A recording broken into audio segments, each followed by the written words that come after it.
Muito boa tarde a todos, bem-vindos a mais um webinar do Conselho Estratégico Nacional do PSD. Hoje o tema é um tema pouco abordado, é um tema que raramente é discutido em Portugal, mas que é um tema muito relevante e que tem a ver com os sismos, a atividade sísmica e os tsunamis, e por um lado a capacidade de resiliência das cidades e dos edifícios a estes eventos extremos, quer por outro lado a capacidade de resposta caso um infortúnio desta natureza venha um dia, esperemos que não, voltar a ocorrer em Portugal e sobretudo na zona mais sísmica, que é a zona de Lisboa e também o Algarve. E de facto este é um tema muito relevante, muito pouco discutido em Portugal e é um tema bastante transversal, envolve obviamente a engenharia e a arquitetura, envolve a proteção civil e as autarquias, envolve a saúde, enfim, envolve um conjunto de áreas diferentes e por isso reunimos um painel de especialistas e eu quero agradecer ao CERN da Segurança e Proteção Civil, na pessoa do José Moura e do António Delicado e obviamente agradecer a todas as pessoas que hoje vão participar neste debate. E é de facto um tema que nos deve preocupar, embora obviamente esperando que nunca tenhamos que enfrentar uma situação dramática, mas se o tivermos, que tipo de respostas é que podemos ter e que tipo de capacidades é que temos para fazer face a esses eventos extremos. E é bom estar preparado para o pior, esperando sempre que esse pior nunca ocorra. Como de costume, eu participo apenas no início dos webinars, agradecendo mais uma vez a organização e mais uma vez a todos os participantes a disponibilidade de hoje discutirem este tema aqui connosco e despeço-me aqui, vou assistir através da página do Facebook do PSD. Muito obrigado, uma boa tarde, um bom feriado amanhã para todos e um bom debate neste painel. Muito obrigado. Obrigado ao Joaquim Sarmento pela apresentação e introdução deste tema que penso que nos vai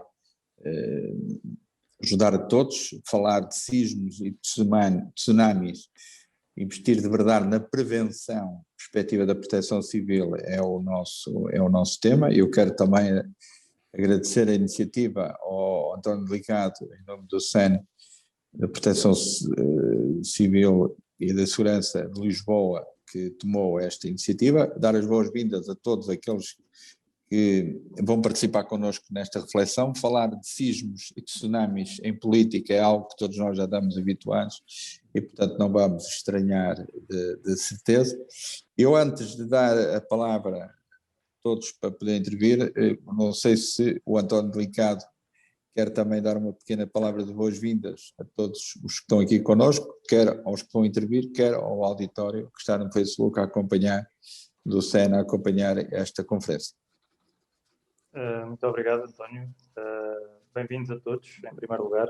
Este é um tema que realmente terá muito pouco interesse, caso nos próximos 50 anos nada se passe, mas também pode ter todo o interesse caso depois da manhã, hoje, daí a uma semana, tenhamos que defrontar algum problema.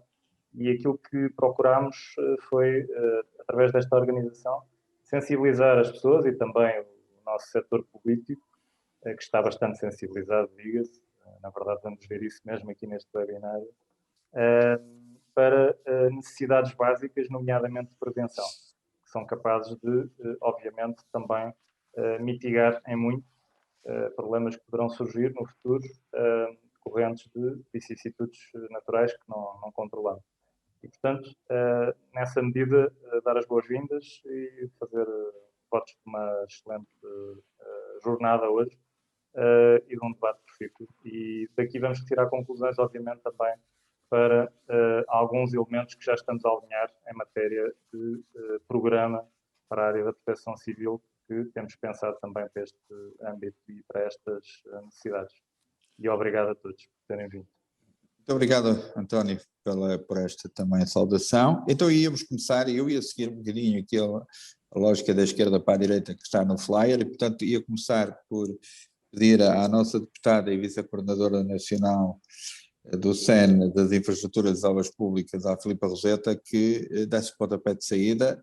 Obviamente eu não vou colocar nenhum limite de tempo aos colegas, mas enfim, aquilo que andaremos aqui entre os 10 minutos, 15 minutos, era bom não irmos mais longe, que é para permitir, somos alguns ainda para falar, que era para permitir a intervenção também do auditor. Por favor, Filipa, muito obrigado. Muito bem, obrigada, agradeço estarmos aqui a discutir isto. Primeiro vou falar em 3 pontos. O primeiro é que tenho uma sensibilidade muito específica para este tema, porque não só por ter nascido em São Sebastião da Pedreira, Lisboa, não é? Ter vivido em Lisboa a maior parte da minha vida, mas acima de tudo, à medida que eu fui estudando arquitetura, e estudando história da cidade, e estudando a Baixa Pombalina, e estudando o que estava a passar a seguir, ia ficando cada vez com mais medo. Medo real do que é o esquecimento da zona onde nós vivemos e daquilo que se fez à Baixa Pombalina, não é? Portanto, o professor Mário Lopes, não sei se falará sobre isto, mas uma das minhas matérias de investigação é a Baixa Pombalina e a sequência da Avenida da Liberdade, e a Baixa Pombalina foi precisamente desenhada como uma estrutura para resistir a sismos, que já não funciona, provavelmente, porque já foi toda ela muito destruída, portanto estamos com essa... Mas medo ao ponto de ter feito um curso da Proteção Civil, porque achava que efetivamente tinha que estar preparada, portanto, e acima de tudo o ponto principal é que cada cidadão tem que estar preparado, isto é o ponto fundamental, porque num dos vários processos de investigação que eu fiz, era sobre resiliência em Lisboa, e na mesa da resiliência da Proteção Civil estávamos supostamente só especialistas à volta da mesa nisto, e alguém perguntou qual é que era o ponto de encontro caso acontecesse um sismo em Lisboa. E ninguém sabia, quer dizer, especialistas desta área, qual é que é o ponto para onde eu tenho que me dirigir se existir um sismo em Lisboa. Depois disseram que era o estádio do Benfica, lá mostraram o plano, e pronto, eu fiquei a saber naquele momento que tinha que me dirigir para o estádio do Benfica. Mas porque vai estar preparado para isto e vai assim que a Proteção Civil vai atuar. Agora, eu fiquei completamente em pânico, porque achei que realmente a cidade não está de todo preparada, nem a Proteção Civil, nem a cidade física. Então, nós temos 2 momentos, os próprios edifícios têm que estar preparados, não estão. A Proteção Civil tem que estar preparada, não está. Os cidadãos têm que estar informados, não estão. E, portanto, realmente se acontecer alguma coisa hoje, como aconteceu em 1755, não sinto que existe esta preparação, porque depois não há telemóvel que o vá, não há, quer dizer, cada cidadão tem que saber exatamente a resiliência real e a defesa real é cada cidadão saber exatamente o que é que tem que fazer nesse momento. E isto, de facto, não existe. Portanto, é uma das minhas fortes sensibilidades para este tema e que tenho estado a trabalhar bastante nisto. E, portanto, com base nisto, um dos pontos que nós, tanto o SEN, a nossa área do SEN, das infraestruturas e obras públicas, tem debatido muito qual é que deve ser a estratégia e o futuro das grandes infraestruturas e das obras públicas. E nós, por oposição ao PS, que com a bazuca decidiu que ia apostar 3.000 milhões em habitação, portanto o forte do PRR socialista é para a habitação, neste governo, portanto é para a habitação, a 700 euros por metro quadrado, portanto habitação barata, de baixo custo. Nós tínhamos outra alternativa, completamente diferente, que era não vamos produzir mais habitação, vamos reabilitar realmente e tornar resilientes os edifícios que existem. Portanto, era mesmo um programa alternativo que nós colocámos no documento do SEN que produzimos quando o SEN, através do professor Joaquim Sarmento, lançou o que é que era a nossa ideia social-democrata para esta bazuca que aí vinha. Portanto, nós não fazíamos estas novas habitações, nós fazíamos reabilitação das estruturas existentes. Reabilitação total daquilo que lá está, e, portanto, não só da parte sísmica como da parte energética, portanto, envolvente térmica. A ideia aqui era tornar resiliente toda a construção existente, não só do ponto de vista sísmico, como também do ponto de vista energético e de produção de energia renovável.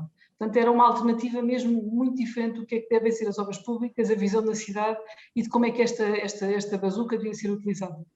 Com uma nota que eu acho absolutamente incrível, não sei se as pessoas têm noção, mas isto continua a ser assim. Saiu outra vez em 2020 o Property Index da Deloitte, que mais uma vez diz que Portugal é o país que tem mais habitações por agregados familiares da Europa, mas lidera a tabela de longe. Nós somos o país que tem mais habitações por agregados familiares. Portanto, o número básico é 6 milhões de habitações para 4 milhões de agregados familiares. Portanto, temos uma habitação e meia para cada agregado familiar, para cada família. E muito disto é habitação vazia, que a pessoa pode dizer são segundas habitações, não, é vazia.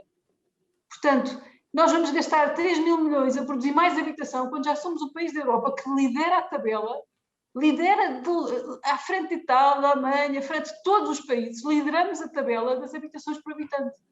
Mas lidera assim. E, portanto, há aqui qualquer coisa profundamente errado. A estratégia que nós temos é reabilitação, reabilitar a estrutura, reabilitar a envolvente externo e lá dentro depois cada um faz o que conseguir ou o que quiser. Mas nós temos mesmo que fazer isto. E há várias ideias, eu não sei se o professor Mário Lopes vai falar de algumas, porque eu muito aprendi com ele, portanto temos aqui especialistas, porque é que eu estava a dizer que eu a seguir vou ver o que é que ele vai dizer, mas há aqui várias ideias possíveis, seja a nível dos licenciamentos e de fazer certificações de vários níveis de segurança de estruturas, que é muito importante. Nós preocupamos mais nos licenciamentos com os 10 centímetros do corrimão do que propriamente a estrutura. Quer dizer, o licenciamento da arquitetura está mais preocupado com 10 centímetros na fachada do que com a resistência estrutural do edifício, que é uma coisa também absolutamente que não verificam, e não verificam sequer, portanto passa tudo para o engenheiro, esta validação.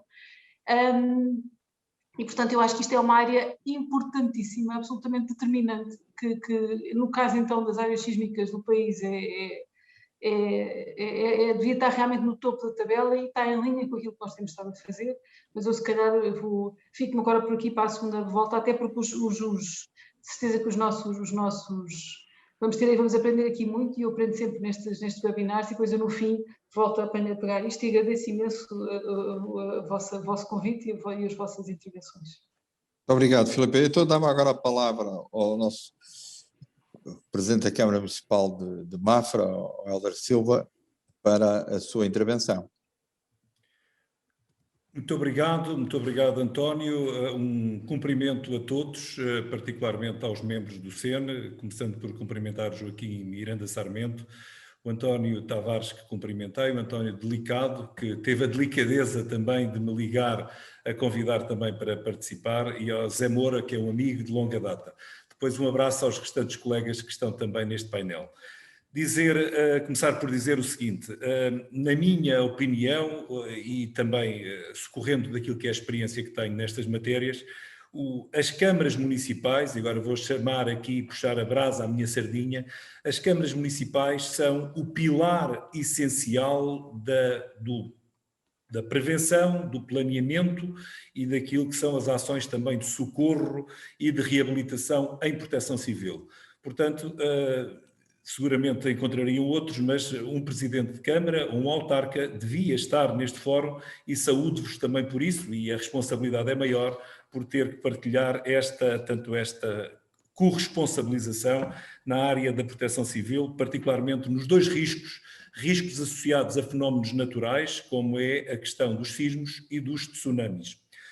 Dizer-vos que aquilo que está definido nos planos e naquilo que é o quadro legal diz claramente que em caso de ocorrência de sismo ou de tsunami em qualquer território de qualquer concelho, compete ao Presidente da Câmara declarar a situação de alerta, desencadear as ações de proteção civil, concretamente de prevenção, de socorro, de assistência e de reabilitação adequadas. Portanto, o autarca e toda a sua estrutura do Serviço Municipal de Proteção Civil tem que fazer estas 5 coisas. Primeiro, trabalhar na prevenção, e que é o grande tema deste debate de hoje.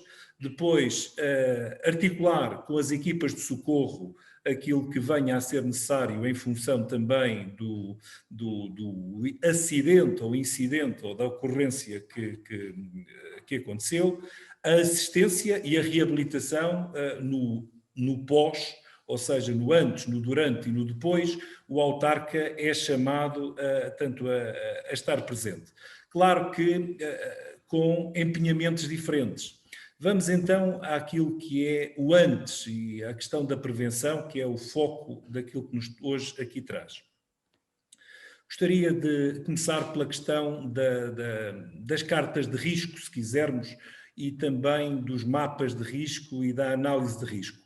Daquilo que é a análise que tenho no meu território, e tenho planos gerais e planos especiais para enquadrar e responder a estes 2 riscos naturais, a fenómenos naturais. Primeiro, tenho um plano especial de resposta a situações de risco sísmico, e tenho também um plano especial para resposta a tsunamis.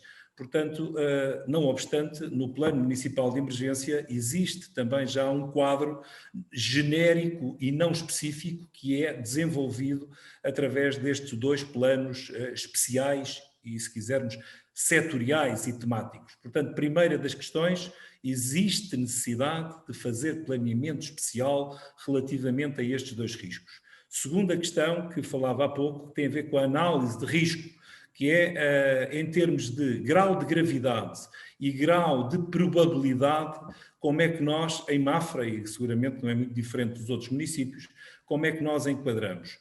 Como sabem, as matrizes de risco têm num dos lados a prioridade e no outro a gravidade, e se eu graduar de 1 a 5 em termos de probabilidade baixo, médio-baixo, médio, alto e elevado, eu colocaria o tsunami no nível 1 de baixo, porque, não obstante ser um município e a questão da orla costeira e a questão do tsunami, ele faz-se sentir exclusivamente na orla costeira, portanto, não é um risco transversal a todos os municípios portugueses, mas tem esta probabilidade baixa. No entanto, se acontecer, o grau de gravidade ou severidade, já de 1 a 5, nós consideramos que está entre o moderado e o acentuado, ou seja, entre o 3 e o 4. Se me quiser referir aos sismos, naturalmente, como é por todos entendido, os sismos podem acontecer em qualquer território de qualquer município português, também com maior probabilidade nuns e maior noutros. De qualquer forma, em termos daquilo que é a análise para o meu território, já tenho, em termos de probabilidade de sismo, já é um nível 2, de 1 a 5, mas em termos de gravidade já tenho entre 4 e 5, ou seja, entre acentuado e crítico. Portanto, o risco sísmico é algo que nos preocupa a nós, mafrenses, mais do que o risco de tsunami, não obstante sermos um município que podemos ter os dois tipos de risco. Feito este enquadramento, dizer-vos relativamente à questão dos instrumentos de planeamento, gostaria também, até para dar a dica para alguns dos peritos que estão connosco, dizer que, no que diz respeito aos tsunamis, se quisermos, e em termos dos outros instrumentos de planeamento, eu diria que o Plano Diretor Municipal e o Plano de Ordenamento da Orla Costeira são 2 planos que devem estar perfeitamente sintonizados para que a mitigação do risco de tsunami venha a ser consideravelmente menor, porque tudo tem a ver com a capacidade edificativa na orla costeira. Se estes 2 planos têm sido afinados, têm sido revisitados, têm sido atualizados ao longo dos tempos, é natural que, e tem sido mandatório, até por força de lei nos últimos anos, que as revisões contemplem claramente a questão do risco de galgamento também das zonas costeiras, ou seja, o risco associado aos tsunamis, que é uma obrigação também da Agência Portuguesa de Ambiente, em parceria com os municípios, fazer a estimativa relativamente a uma situação de risco de tsunami. Portanto, a questão das zonas não nidificando e a questão, inclusivamente, de poder aproveitar oportunidades de recuar construção que existe e que foi construída nos anos passados, do século passado, anos 70, essencialmente, pós 25 de Abril, onde muitas atrocidades foram cometidas na orla costeira relativamente à construção em local que não deve, não só para aquilo que são os riscos de tsunami, mas também para os riscos de fenómenos meteorológicos adversos, tanto fruto de ondulação elevada no próprio inverno, e sabemos daquilo que tem sido o avanço do mar, que também se reflete nesta questão da orla costeira. Ao invés, a questão do risco sísmico, os regulamentos municipais, os regulamentos nacionais e a questão também dos cálculos das infraestruturas, particularmente, como há pouco dizia a arquiteta Filipa Rossetti muito bem, não tanto nos edifícios novos, porque a lei é mandatória relativamente à questão de poderem estar previsto a resistência tanto ao sismo, mas essencialmente nas reabilitações e maioritariamente nas zonas urbanas consolidadas, principalmente nas grandes vilas e cidades deste país, eu diria que a malha deve ser apertada, a garantia de que a reabilitação acontece e de que há capacidade de, nestas reabilitações, garantir também a resistência ao risco sísmico.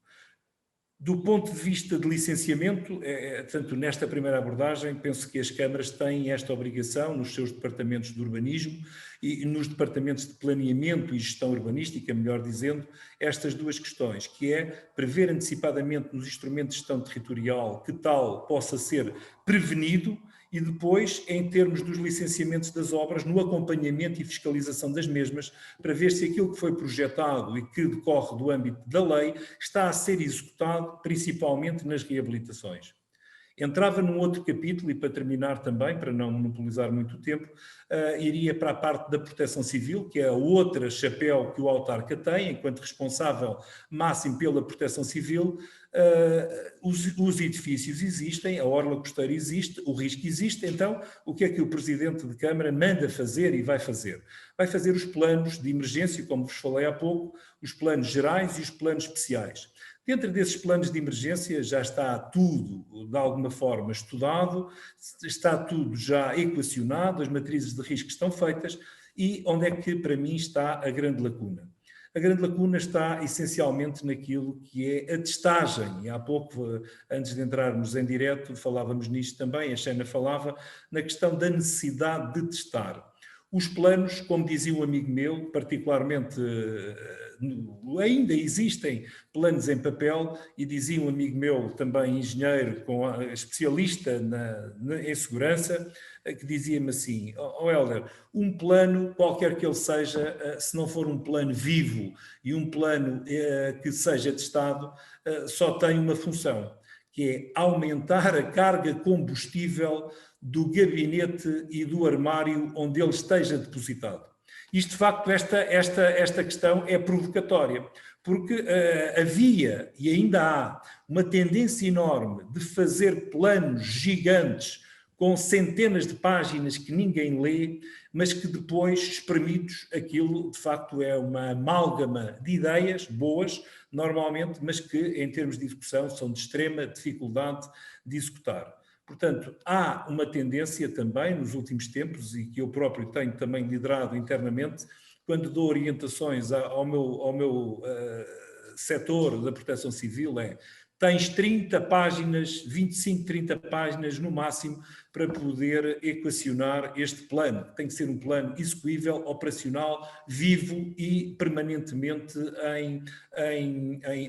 tanto em ajuste, se quisermos, e em alteração, e as alterações decorrem essencialmente dos testes e dos exercícios que venham a ser feitos durante a vigência de um plano. Também há quem diga que um plano, a definição de plano é aquilo que está imediatamente desatualizado depois de ter sido aprovado. E também é outra provocação que eu deixo relativamente aos planos, que é, há uma tendência de descansar. Agora tenho o meu plano feito, já cumpro a lei A, o decreto-lei B e a portaria C, portanto já estou tranquilo.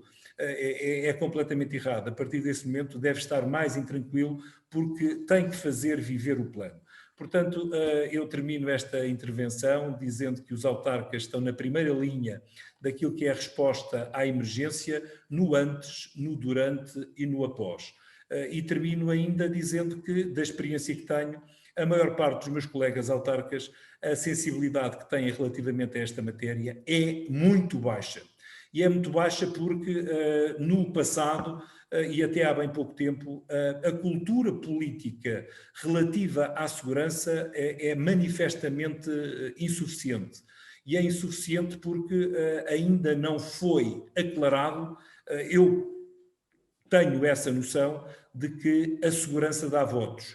E no dia que mais autarcas entenderem que a segurança é também uma forma de fazer política, securizando e garantindo a qualidade de vida dos seus concidadãos, naturalmente que aí estaremos todos muito mais sensíveis, mais disponíveis, mais atuantes para estas questões, não só dos tsunamis, do risco sísmico, mas essencialmente de todos os riscos, quer naturais, quer também, se quisermos, ambientais e artificiais que diariamente se nos deparam. Portanto, eu terminava aqui esta intervenção e ficaria disponível depois para uma próxima. Muito obrigado. Muito obrigado, Hélder, pela preocupação que teve com o período de tempo. Eu agora ia dar a palavra ao José Manuel Moura, que é o vice-coordenador também do Centro Nacional da Proteção Civil e da Segurança, e, portanto, pedi ao José Manuel Moura, então, com aquela disciplina que lhe é habitual, se nos dava a sua opinião sobre esta matéria dos tsunamis e dos sismos, e até que ponto é que estamos bem ou não. Por favor. Era preciso ligar o som, José Manuel. Agora está. Muito obrigado, António. Cumprimentar todos os colegas de painel e, naturalmente, também cumprimentar todos que nos acompanham por esta via. Eu iria aqui partilhar a tela para fazer, então, aqui... não sei se estão a ver. Neste momento não. Tá? Não, neste momento não.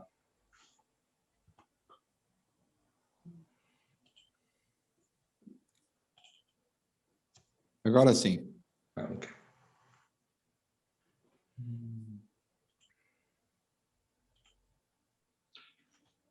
Muito bem. Então, como disse há pouco, a minha intervenção vai ser orientada aqui para 4 ou 5 exemplos onde eu participei direto ou indiretamente por força das funções que desempenhei em termos operacionais na Autoridade Nacional de Proteção Civil e depois terminava aqui com o nosso plano especial, ou a falta dele, que culminou também com o exercício realizado em Portugal em 2009, o exercício internacional, designado pelo PT Coelho.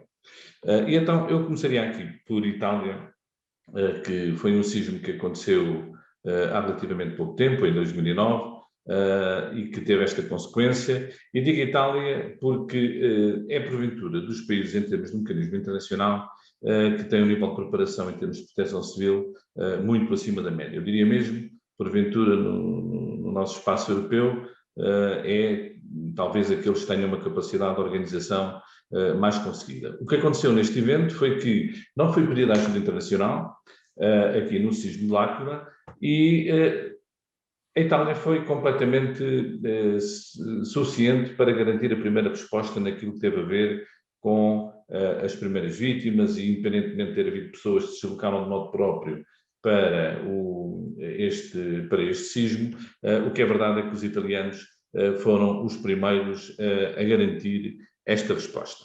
Estes exemplos que eu trago é no sentido de ir ao encontro daquilo que é este webinar, que tem a ver com a prevenção para este tipo de risco.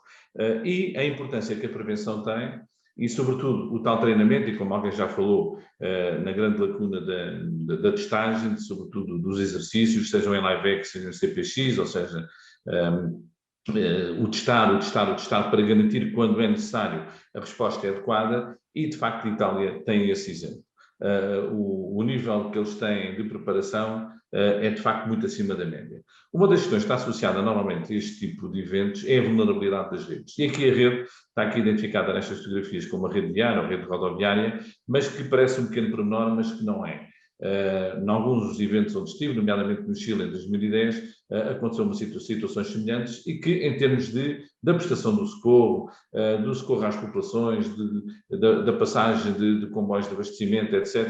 Portanto, tudo isto tem uma complicação. Há um movimento deste tipo, um aqueduto, uma ponte que seja quebrada, tem uma implicação dos meios terem que rodar por dezenas de quilómetros e, portanto, prejudicar toda a resposta ao socorro. E, portanto, deslizamentos como este, que por força também da mesma atividade, que aconteceu no caso de L'Aquila, portanto, não permite uma prestação de socorro em tempo útil. Depois, a questão dos danos a edifícios, esta cidade está a cerca de 100 km a noroeste de Roma, e, portanto, muito antiga, com muitos edifícios culturais, e, portanto, houve aqui um prejuízo bastante evidente. Este exemplo aqui que eu trago talvez um exemplo em que desapareceu aqui um piso, portanto, aproximando, percebemos que estes pilares aqui, o ferro de facto esteve muito ausente, e para dizer que os autores a parte de engenharia responsável por este edifício foram condenados mais tarde, portanto isto foi em 2009, e portanto tivemos a saber que houve aqui uma consequência direta por erro de construção. Isto aqui há um colapso, houve aqui três vítimas mortais no colapso deste edifício. A resposta operacional é, por exemplo, a este nível, a gestão dos campos desalojados, em que, por exemplo, campos de futebol em toda a Itália, campos de futebol de divisões inferiores, segundas, terceiras, quartas divisões, são infraestruturados para receberem, infraestruturados com água, com saneamento, para poderem receber campos devidamente organizados. E, portanto, isto é muito treino. Isto não se responde de um dia para o outro. Haver um evento amanhã, até que ponto é que qualquer país está preparado para responder com este nível de organização? E, portanto, e não foi foram 2, 3, 4, aqueles que foram necessários para conseguir responder a uma cidade inteira que foi sujeito a um evento neste ambiente catastrófico. E, portanto, tem diferentes fases, naturalmente, desde apoio psicológico a toda uma estrutura que está montada, numa dimensão maior, menor, sempre adequada àquilo que é, ou que foi, neste caso, a Itália, as necessidades manifestadas por cada localidade. Aqui é o DICOM, portanto, o Comando de Direção e Comando e Controle das autoridades italianas e, portanto, com uma estrutura muito avançada em termos com todos os agentes de proteção civil, num espaço que foi configurado para resolver a situação. Nós, em Portugal, também já temos simuladores, quer para a região do Algarve, quer para a área metropolitana de Lisboa, e desses simuladores aqui um exemplo deste sismo em Itália, envolvidos 10 minutos após o evento, há logo uma estimativa de cenários, os mínimos, médios e máximos de pessoas desalojadas, edifícios destruídos, etc. E, portanto, depois fomos comparar com os dados reais, percebemos que temos aqui sim uma mediana bastante interessante, em que os simuladores acabam por responder de uma maneira que dão aos operacionais, àqueles que têm que intervir, números muito assertivos. Isto para dizer que estes simuladores também eles mesmos são dinâmicos, têm que ser alimentados para poder ter um output que tenha capacidade de dar a informação útil e em tempo útil. Portanto, eu considerava a Itália aqui como o bom exemplo, num evento deste tipo de capacidade de organização, e depois precisamente o contrário. O caso do Haiti, em 2010, também, há aqui 316 mil mortos, mas é um número que ainda ninguém saberá ao certo, nunca ninguém vai saber ao certo. 4 mil amputações, porque foi uma coisa que aconteceu muito por força do que aconteceu, mais de 1.500.000 flagelados, e, portanto, isto aqui foi um colapso completo. E, portanto, o Lima, que é o Local Emergency Management Authority, que é o responsável máximo, temos aqui o exemplo do Palácio do Governo, o próprio Palácio colapsou e o Governo desapareceu.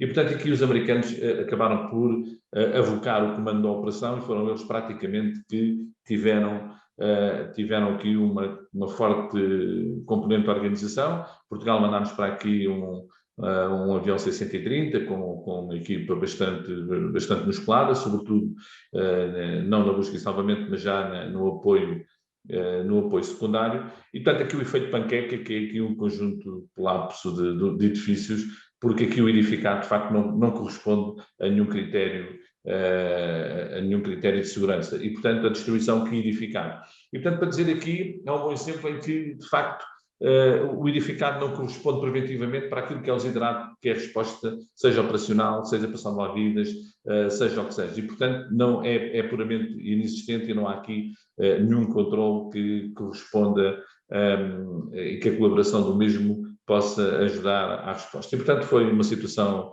de uma gravidade máxima e, portanto, passaria aqui à questão do Chile. Aqui o Chile, eu estive aqui com o Perito da União Europeia, mais 4 colegas, estivemos a coordenar as equipas internacionais da União Europeia que estavam no Chile.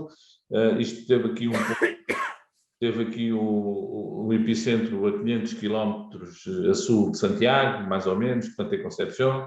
Dizer que o Chile, de facto, e como a maior parte das pessoas saberão, tem, de facto, no top 10 dos Chiles mais violentos da América Latina, 5 são no Chile, o de Valdívia, talvez, de 1960, de 9.8, 9.7, peço perdão, mas aqui não...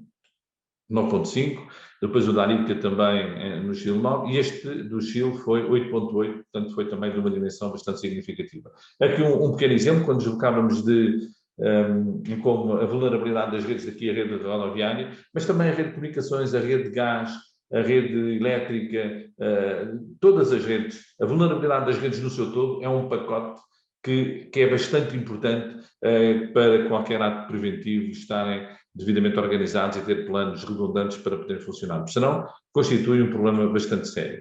E, portanto, aqui também a avaliação que foi feita, e, portanto, isto foi tsunami, foi sismo seguido de tsunami, que envolveu toda esta zona nesta zona do Chile. Este navio, por exemplo, está a cerca de 1,5 km do mar, portanto, para ver a força que estes 3 navios foram colocados aqui na estação de serviço também por força do tsunami. Aqui o edificado, e penso que preventivamente é um exemplo que eu gostaria de dar, este edifício foi validado por uma equipa canadiana. O que é verdade é que o edifício cumpriu a sua função. E, portanto, curiosamente, o Chile foi uma agradável surpresa naquilo que tem a ver com o cumprimento do seu edificado, com o cumprimento com a construção antissísmica. Este edifício foi condenado a ser demolido, mas cumpriu com a sua primeira missão, foi que não morreu ninguém neste edifício. Toda a gente foi salva. Ou seja, ele teve ali um shake forte, mas aguentou-se e foi possível evacuar este edifício na sua totalidade. Com este já não. E este, curiosamente, houve também aqui pessoas que foram... foi verificado pelas chapatas, pelas análises técnicas do Gabinete de Engenharia e de Arquitetura do próprio Chile, em que aqui houve falhas graves. Aliás, este edifício foi capa de muitas revistas internacionais e, portanto, houve aqui também um conjunto de vítimas mortais. Aqui também o Centro de Operações do Comando, que foi estabelecido nesta zona de Concepción, onde nós respondíamos diretamente com todos os presentes. Neste período, entre 27 de fevereiro e 16 de março, passámos por 333 réplicas, sendo que uma foi superior a 7 graus. E, portanto, esta zona do mundo é, de facto, uma zona fortemente afetada por este tipo de eventos, mas, de facto, tem uma cultura de prevenção e uma cultura de proteção civil bastante interessante. Eu tenho esta fotografia lá, numa pequena localidade de Lircão, em que as pessoas são orientadas nesse sentido. Em caso de tsunami, tem ali o sentido de orientação para um ponto mais alto, ou seja, um sinal de trânsito, uma coisa simples, mas que as pessoas estão educadas. Uma daquelas réplicas foi bastante violenta, não houve tendência de ninguém buscar sacos a casa, ninguém buscar nenhum bem, toda a gente fugiu para a cota mais alta, precisamente para garantir a sua segurança. Aqui no Chile, de facto, o que mais me impressionou foi a capacidade destruidora do tsunami, pela negativa, mas pela positiva, a notável resistência do edificado. Este edifício aqui, o World Trade Center, é um edifício da nossa Embaixada de Portugal, no 16º andar. Eu, no final, estive ali, fui recebido pelo Sr. Embaixador, e para dizer que o edifício não tinha uma fissura. E, portanto, depois de ter passado por um evento desta dimensão. E, portanto, de facto, aqui o edificado corresponde também àquilo que preventivamente é importante a todos os níveis, naquilo que vem no tal day after, que alguém aqui já falou. Fukushima. Fukushima é um case study, porque nós, e mesmo no ensino superior e nas licenciaturas, é um caso que é muito estudado, diríamos que é o acidente perfeito: sismo, tsunami e acidente nuclear. E, portanto, eu dava aqui o Japão como exemplo, eu estive no Japão já depois. Aqui o exemplo é precisamente esse, é que o Japão é, porventura, o país que mais trabalha nestas questões da prevenção. Se há um país que é exemplar em todas as suas variáveis, o Japão, com certeza, estará no top 5 dos países que mais cumprem com este desidrato. É de tal forma que a central nuclear de Fukushima foi feito um muro para sustentação, já pensando na possibilidade de um dia mais tarde, num qualquer tsunami, poder fazer o galgamento da central nuclear. A central nuclear, por força do sismo, ficou, a energia elétrica normal foi cortada. O que é que a central tem? Tem um conjunto de geradores de potência para garantir a energia dentro da central. E o que aconteceu foi que o galgamento, mesmo assim fizeram 10 metros, 12 metros o muro, mas mesmo assim o galgamento da onda foi superior, invadiu os geradores, deixou de haver potência e deixou de haver a possibilidade de haver arrefecimento dos reatores e tivemos o acidente nuclear e, porventura, poderia ainda ter sido muito mais grave, não podendo com isto desqualificar a gravidade que foi. E, portanto, depois o tsunami, e de facto uma violência que todos nós entramos também para as televisões dentro e todos tiveram a oportunidade de ver a consequência que o tsunami teve e a resposta depois que foi, e portanto eu falo aqui no tal gerador e no planeamento desta missão, e portanto houve aqui uns verdadeiros kamikaze que concorreram para a resolução mais tarde, depois da parte do acidente nuclear, e portanto toda a consequência que daqui derivou, e foi no Japão. E, portanto, e a minha dúvida era essa, se fosse num país que não tivesse esta cultura, como teria sido este evento no Japão. E eu iria terminar com esta questão do Plano Especial de Emergência de Risco Sísmico da área metropolitana de Lisboa e concelhos limítrofes, até no seguimento do que disse o nosso colega de painel, Helder Silva. Este é um plano que em 2007, 2008 está aprovado, está publicado em Diário da República, e lamentavelmente, e é isso que eu chego à conclusão, ouvindo o Helder, ouvindo muitos outros autarcas, é que muita gente não interiorizou ainda a existência deste plano. Este plano tem um teatro de operações bem definido, que são estes 3 concelhos que abrange, Lisboa, Setúbal e Santarém. Foi desenvolvido numa lógica bastante interessante, houve aqui a participação de muitas entidades, sobretudo as universidades, entidades que tinham aqui uma resposta a dar, a carta de intensidades, enfim. Mas eu iria aqui chegar muito rapidamente a este slide, que tem que ver com, partia-se da premissa que no Distrito de Lisboa, havendo um SISB em Lisboa, o Distrito de Sustentação Operacional de Lisboa é o Distrito de Leiria. Da zona de Setúbal é Évora e da zona de Santarém é Porto Alegre. E, portanto, isto foi testado de tal maneira que curiosamente, o Distrito de Lisboa tem o mesmo número de concelhos que tem o Distrito de Leiria, e, portanto, estão geminados os municípios, e isto está publicado em Diário da República, o caso, por exemplo, de as Caldas da Rainha está com Sintra, Bom Barral com Cascais, Mafra com Leiria, Mafra com Porto Mós, perdão, e, portanto, isto, na altura, fez estranhos, em que o município de Porto Mós tem que perceber que numa situação de sismo que afeta a área metropolitana de Lisboa, a área de atuação própria deste Concelho de Porto Mós, Mafra faz parte dela. E, portanto, a ideia era o quê? O Comando Distrital de Leiria iria substituir o Comando Distrital de Lisboa, partindo do pressuposto que ele fica em Nópolis. Portanto, nas primeiras horas não contamos com ele, mas o comandante da polícia também, o comandante da GNR também, e à medida que as entidades fossem ficando operacionais, elas ficariam à disposição para poderem responder. Isto foi testado durante vários anos e, como disse há pouco, culminou com um grande exercício internacional, o PT Quake, em que estiveram envolvidos Espanha, Itália, Grécia e França, 4 países que estiveram a trabalhar connosco. O plano tem como base aérea de entrada da ajuda internacional Montreal, mas foi testado no Montijo, onde ficámos uma semana. Eu fui o coordenador internacional do exercício, onde foi testado isso, e a partir de 2009 foi bastante... É também curioso para mim, que não desempenho as funções desde há 4 anos, que isto não esteja mais testado, que não haja mais exercícios por força deste plano, porque é o que nós temos.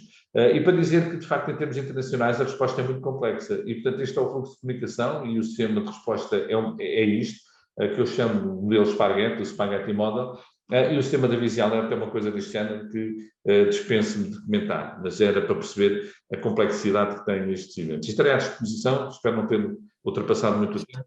Estou à disposição para poderem entender. Muito obrigado. Muito obrigado, Manuel Moura.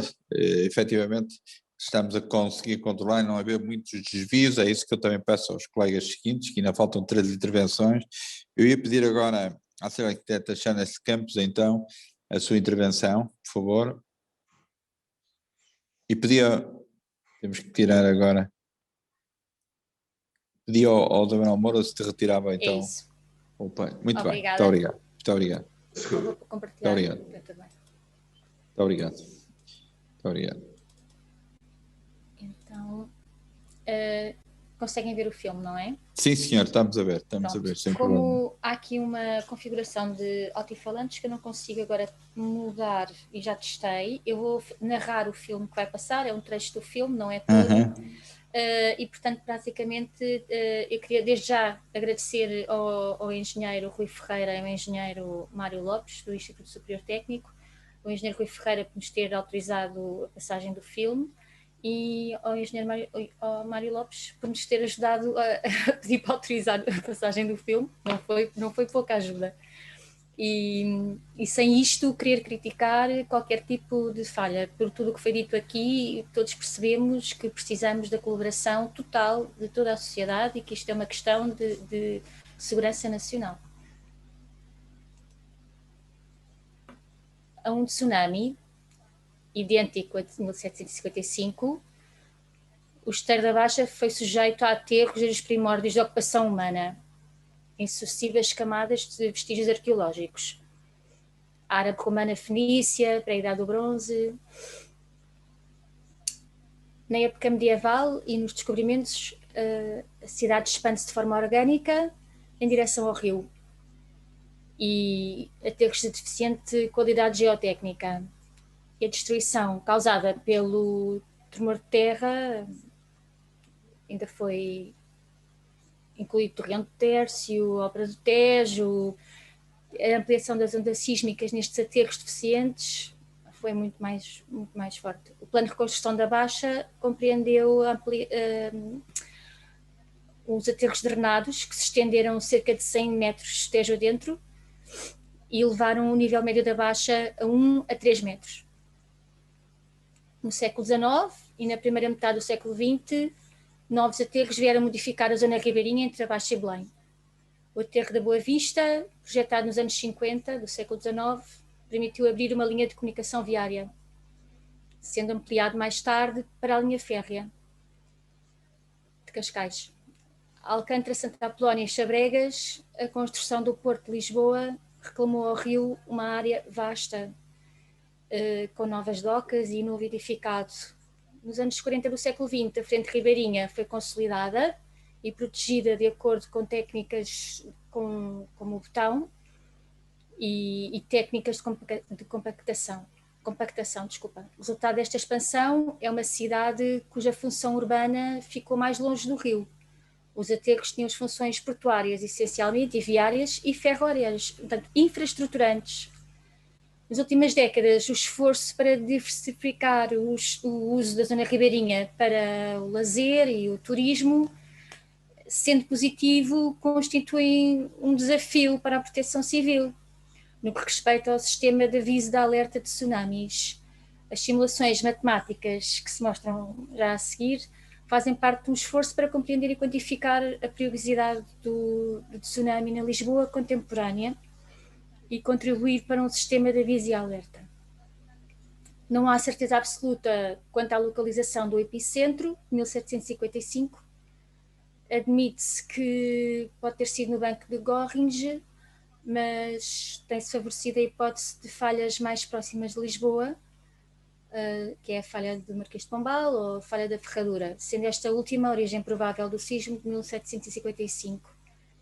A deformação vertical das placas origina a formação da superfície oceânica, iniciando a propagação do tsunami. Trata-se de um movimento em forma de ondas de toda a massa de água entre o fundo e a superfície. O tsunami atingirá o farol do Bugio com uma altura de cerca de 5 metros em relação ao nível de maré equívoco. Foi essa altura estimada em 1755 pelo vigia do forte.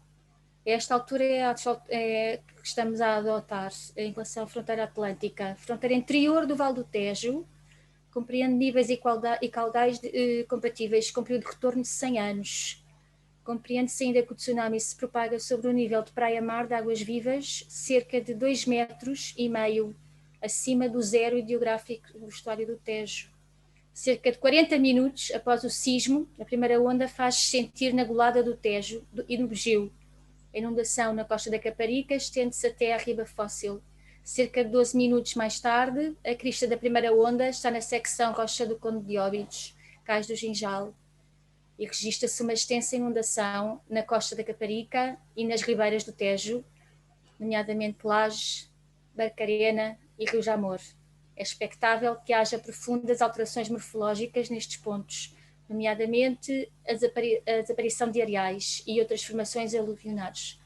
Na frente ribeirinha de Lisboa, registra-se a inundação generalizada do trecho compreendido entre Algés e a Praça do Comércio. Para instantes interiores, a onda espraia-se no estuário, reduzindo-se a sua altura. Cerca de 20 minutos após a passagem no Buzio, a frente da primeira onda atinge as zonas ribeirinhas do Seixal, do Barreiro e do Samuco. A primeira onda é refletida pelos terrenos da margem sul e, em alguns casos, sofrem inundações consideráveis. Assiste-se, nas 4 horas seguintes, à interação destas reflexões com a segunda e terceira ondas, ainda de considerável amplitude, que entretanto chegam ao estuário. Um observador em Lisboa registaria assim uma sequência de elevações e rebaixamentos do nível do rio, chegando a primeira elevação a tomar a forma de onda de frente abrupta.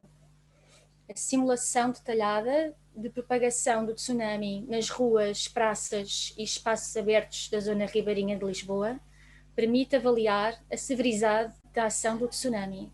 No instante em que a crista da onda atinge a zona interior do estuário, a extensão da inundação no trecho compreendido entre Algés e a Praça de Comércio atinge cerca de 700 metros em Algés, 650 metros em Belém, frente ao Mosteiro dos Jerónimos, 930 metros em Alcântara, Avenida de Ceuta, registando-se completa submersão do Porto de Lisboa, 450 metros na zona de Santos, submergindo a zona do antigo aterro da Boa Vista. Neste instante, a Praça do Comércio está já coberta por uma camada de água, mas ainda não se registou a inundação máxima. Cerca de 17 minutos após a passagem no Bugio, registra-se a máxima extensão na inundação na zona da Baixa, 470 metros ao longo da Rua Augusta. As máximas extensões da inundação foram já atingidas em Belém, Alcântara, 1.300 metros ao longo da Avenida de Ceuta, Santos e São Paulo. Na Praça de Comércio, junto ao Arco da Rua Augusta, o nível da água sobe cerca de 3,5 metros em apenas 2 minutos, como se assistiu nos registros vídeos dos sismos anteriores, que já fomos aqui falar, o tsunami incorporará o resto do edificado, veículos, outros materiais sólidos, barcos, modificando as suas características hidrodinâmicas e aumentando a magnitude da sua capacidade de destruição. Transporte de automóveis estacionados, Avenida de Ceuta, 24 de Julho, Infante Dom Henrique, tendo-se registado a sua posição final. Cerca de 33 minutos após a passagem no Bugio, a crista da segunda onda atinge a Praça do Comércio, após um abaixamento significativo do nível do rio. Recuo. A severidade da ação do tsunami depende não só das alturas atingidas, mas também da velocidade do escoamento, quer na fase de entrada da onda, quer na fase de retirada para o oceano. As maiores velocidades de entrada registram-se na passagem da segunda onda, atingindo 8 metros por segundo nas zonas de Belém e São Paulo. Na fase de retirada, o escoamento pode retirar para o mar alto pessoas e objetos de grandes dimensões, se as velocidades forem elevadas. Entre a zona da Baixa e Xabregas, registram-se ainda inundações consideráveis, com elevadas velocidades de entrada junto a Santa Apolónia e a máxima extensão da inundação, cerca de 600 metros em Xabregas, ao longo do Vale de Chelas, registrada cerca de 19 minutos após a passagem no Bugio. A zona mais interior, a norte do Vale de Chelas, a extensão máxima será cerca de menor que 400 metros. As profundidades não ultrapassam os 2 metros e as velocidades de entrada e saída são em geral reduzidas. No Parque das Nações, o nível do rio subiria 1,25 metros junto ao Oceanário de Lisboa, registrando a máxima velocidade na fase de retirada da onda junto ao Mel Arena. A forma como o tsunami afeta pessoas e edificados pode expressar-se pelo conceito de severidade. Este pode quantificar-se em função da combinação de velocidade e profundidade de inundação, que determinam a capacidade para arrastar pessoas ou objetos. Nas zonas de Algés, Alcântara, Belém, registram-se valores elevados de velocidade ou profundidade. No que aos seres humanos respeita, a capacidade de resistir à escoação do escoamento depende da idade e do estado de saúde. Assim, classificou-se a severidade em 3 níveis, consoante a capacidade de destabilizar ou transportar seres humanos. O nível 1, verde, o mais baixo, representa perigo para crianças pequenas e pessoas com importantes limitações de mobilidade. O nível 2, assinalado amarelo, está associado a perigo para pessoas idosas e pessoas de mobilidade reduzida. O nível 3, assinalado encarnado, representa perigo de arrastamento para todas as pessoas, mesmo em boa forma física. Verifica-se que é na frente ocidental de Lisboa que estão as zonas atingidas com maior severidade, em particular Algés, Zona Monumental de Belém e Alcântara. A Baixa e a zona de Santa Apolónia são também atingidas com elevada severidade. As falhas tsunamigénicas a sudeste da Península Ibérica continuam ativas. Haverá no futuro um sismo de elevada magnitude que afetará Lisboa e haverá um tsunami que provocará uma inundação na sua zona ribeirinha. Dotada dos adequados sistemas de aviso e alerta, o impacto do tsunami em Lisboa será com certeza muito menor, desde que cumpramos todos as medidas de autoproteção em caso de sismo.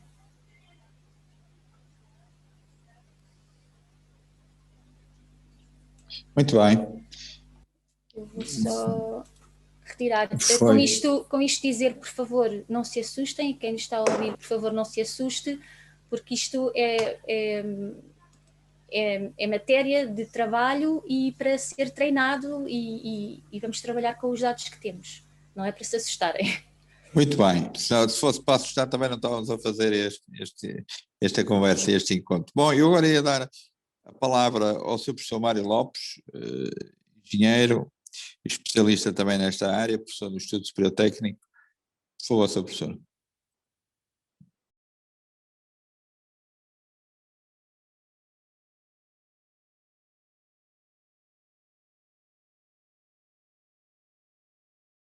Professor, não estamos a ouvir, não estamos a ouvir. Agora é que percebi.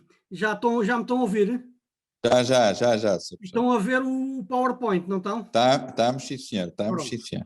Então, eu tinha só agradecido o convite para estar aqui e, portanto, vou dar aqui um bocado a minha perspectiva sobre isto. Eu sou engenheiro civil, quer dizer, é a minha perspectiva e também é a respectiva fundamentação.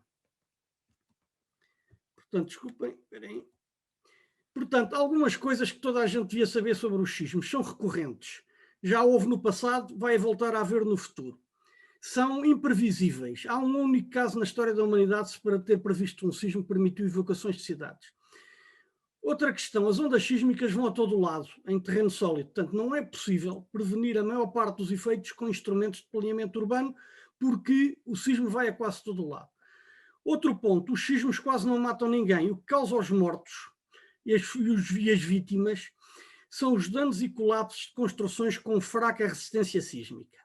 E isto indica claramente uma coisa, é que os sismos, como fenómeno natural, não se podem evitar, as consequências podem-se evitar. Era disso que eu iria falar. A questão da proteção civil. Tem aqui proteção civil no sentido do socorro. Porque a proteção civil pode ser muito mais do que o socorro. Isto é um folheto da Proteção Civil Portuguesa sobre a equipa que foi à Turquia, um sismo que terá morto 30 a 40 mil pessoas, e a Proteção Civil Portuguesa teve lá 45 elementos durante 4 dias, tirou uma pessoa viva dos escombros. E está ali uma palavra que descreve não só o sentimento da Proteção Civil, como a capacidade para enfrentar um problema destes, que é a impotência. O ponto da questão é que o pior de um sismo não se pode evitar a posteriori, porque a maior parte das pessoas morre durante o sismo e a Proteção Civil não sabe ressuscitar os mortos. Não tem culpa, mas não pode evitar o pior por causa disso. E, portanto, a função do socorro e de todo o planeamento para tudo o que se faz depois do sismo é uma função complementar das políticas preventivas e não é o mais importante na forma de enfrentar o problema. Como é que nós devemos enfrentar o problema? É projetar e construir edifícios e infraestruturas resistentes aos sismos para estar preparado sem saber quando é que vão ocorrer. Ou seja, o que é importante é o que se faz antes e não o que se faz depois. Só para vos dar aqui um exemplo, isto é um modelo muito simplificado de como nós ensinamos os engenheiros a calcular edifícios para resistir a sismos. O modelo aqui representa as linhas verticais são os pilares, as horizontais são as vigas e os pesos da estrutura. A aceleração no chão faz propagar acelerações para cima. As acelerações multiplicadas pelas massas dão forças e depois a estrutura tem que resistir a essas forças que têm que voltar para baixo. Se resiste, o edifício fica de pé, se não existe, o edifício colapsa. É tão simples como isto. Agora, a questão da fiscalização. Tem aqui uma lei que eu creio que não foi mudada sobre a apreciação dos projetos de obras de edificação. E diz que as declarações de responsabilidade dos autores dos projetos das especialidades que estejam inscritos em instituição pública constituem garantia bastante do cumprimento das normas legais e regulamentares aplicáveis aos projetos, excluindo a sua apreciação prévia pelos serviços municipais. O que é que isto significa? Que a fiscalização sistemática da resistência sísmica em projetos e obras de construção correntes em Portugal não existe. Os edifícios e as obras não são fiscalizados de forma independente. A fiscalização dos donos de obra, mas muitas vezes está mais preocupada com questões económicas do que com a questão da resistência sísmica. Portanto, vamos passar à frente. Eu ia falar aqui um pouco para terem a noção do que é que acontece. As fotografias da esquerda são da Turquia, não são de Portugal. E o que vem aqui não pode acontecer numa obra bem feita, que é os ferros todos com o mesmo tamanho. Isto é como o edifício fica devido a estes defeitos. Isto estava mal feito, os ferros que ligam as vigas aos pilares estavam mal amarrados e o resultado é que isto colapsa como uma panqueca. Agora, tem aqui uma coisa em Portugal, uma fundação feita no sítio errado, tem aqui os ferros que saem da fundação e aqui os ferros dos pilares. E estão a ver isto aqui tudo torto, isto não funciona. Isto é um pilar poisado numa fundação. Em geral, não há fiscalização e estas coisas passam despercebidas. Neste caso, houve um colega meu que tirou esta fotografia, o empreiteiro foi obrigado a demolir isto tudo e a fazer tudo outra vez. Isto é outra coisa que nós ensinamos nas universidades a não fazer, que é pôr pilares em cima de lajes. Isto foi um colega meu que dava aulas num Politécnico do interior e que, num lado da rua, dizia o que é que não se devia fazer e os alunos saíam e viam isto do outro lado da rua. Isto é só para vos dar uma noção, que a maior parte dos leigos não tem, que pequenos detalhes, isto representa um pilar. Isto são os ferros lá dentro, isto é o perímetro do pilar. E tem aqui estes ferrinhos. Se os ferros não estiverem bem amarrados, o sismo abre isto tudo e destrói o pilar e muitas vezes isso a seguir ao colapso do edifício. Tem aqui outras fotografias de coisas que podem acontecer devido a projetos mal feitos. Isto é um problema de liquefação, que os solos perdem capacidade de suporte. Tem que ser solos onde há água. Aqui estes edifícios rodaram. Aqui há uma coisa, quer dizer, dá vontade de rir, mas para quem estava lá não tinha nenhuma. É que quem vivia aqui, além de ter de sobreviver ao sismo, a seguir entra-lhe o prédio do outro lado da rua pela janela. Este prédio começou a rodar e só parou quando bateu no outro. Aqui tem o exemplo. É difícil perceber o que é que está aqui, é só para dizer, isto é a varanda do primeiro andar, o prédio desceu 3 metros.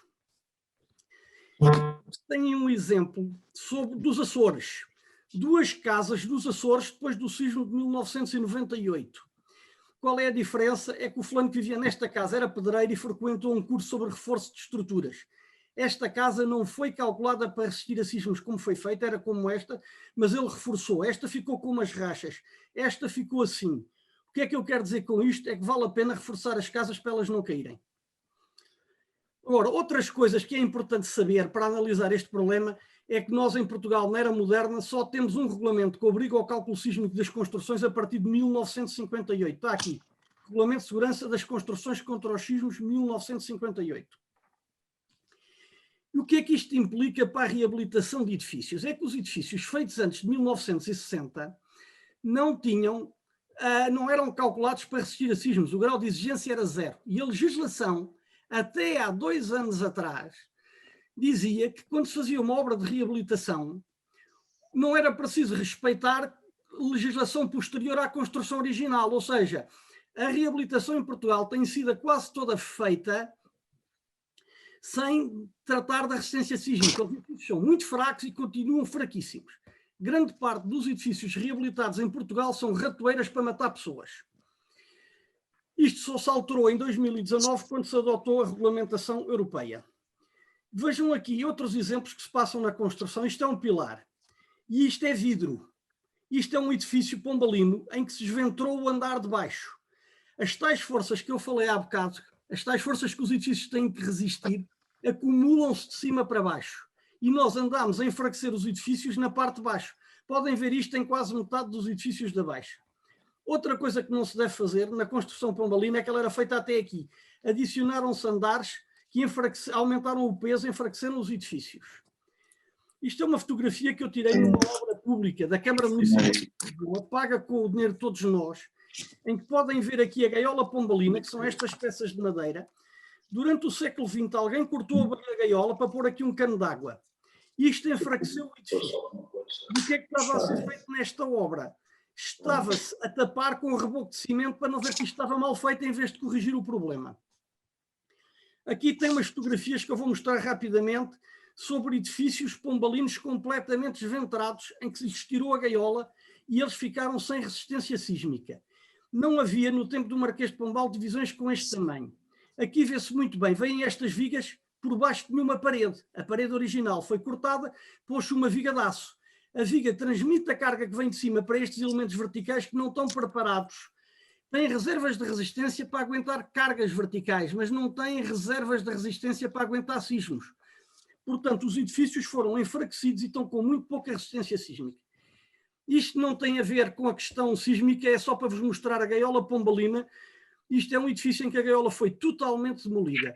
E já disseram aqui, creio que foi a Filipa, não sei se foi a Filipa, mas creio que foi, ou antes disto do debate começar, que a gaiola é uma coisa única, porque é a primeira vez na história da humanidade que se construiu uma cidade para resistir a sismo. Foi em Lisboa após o sismo e nós temos andado a destruir a nossa herança cultural e a nossa identidade nacional ao fazer isto.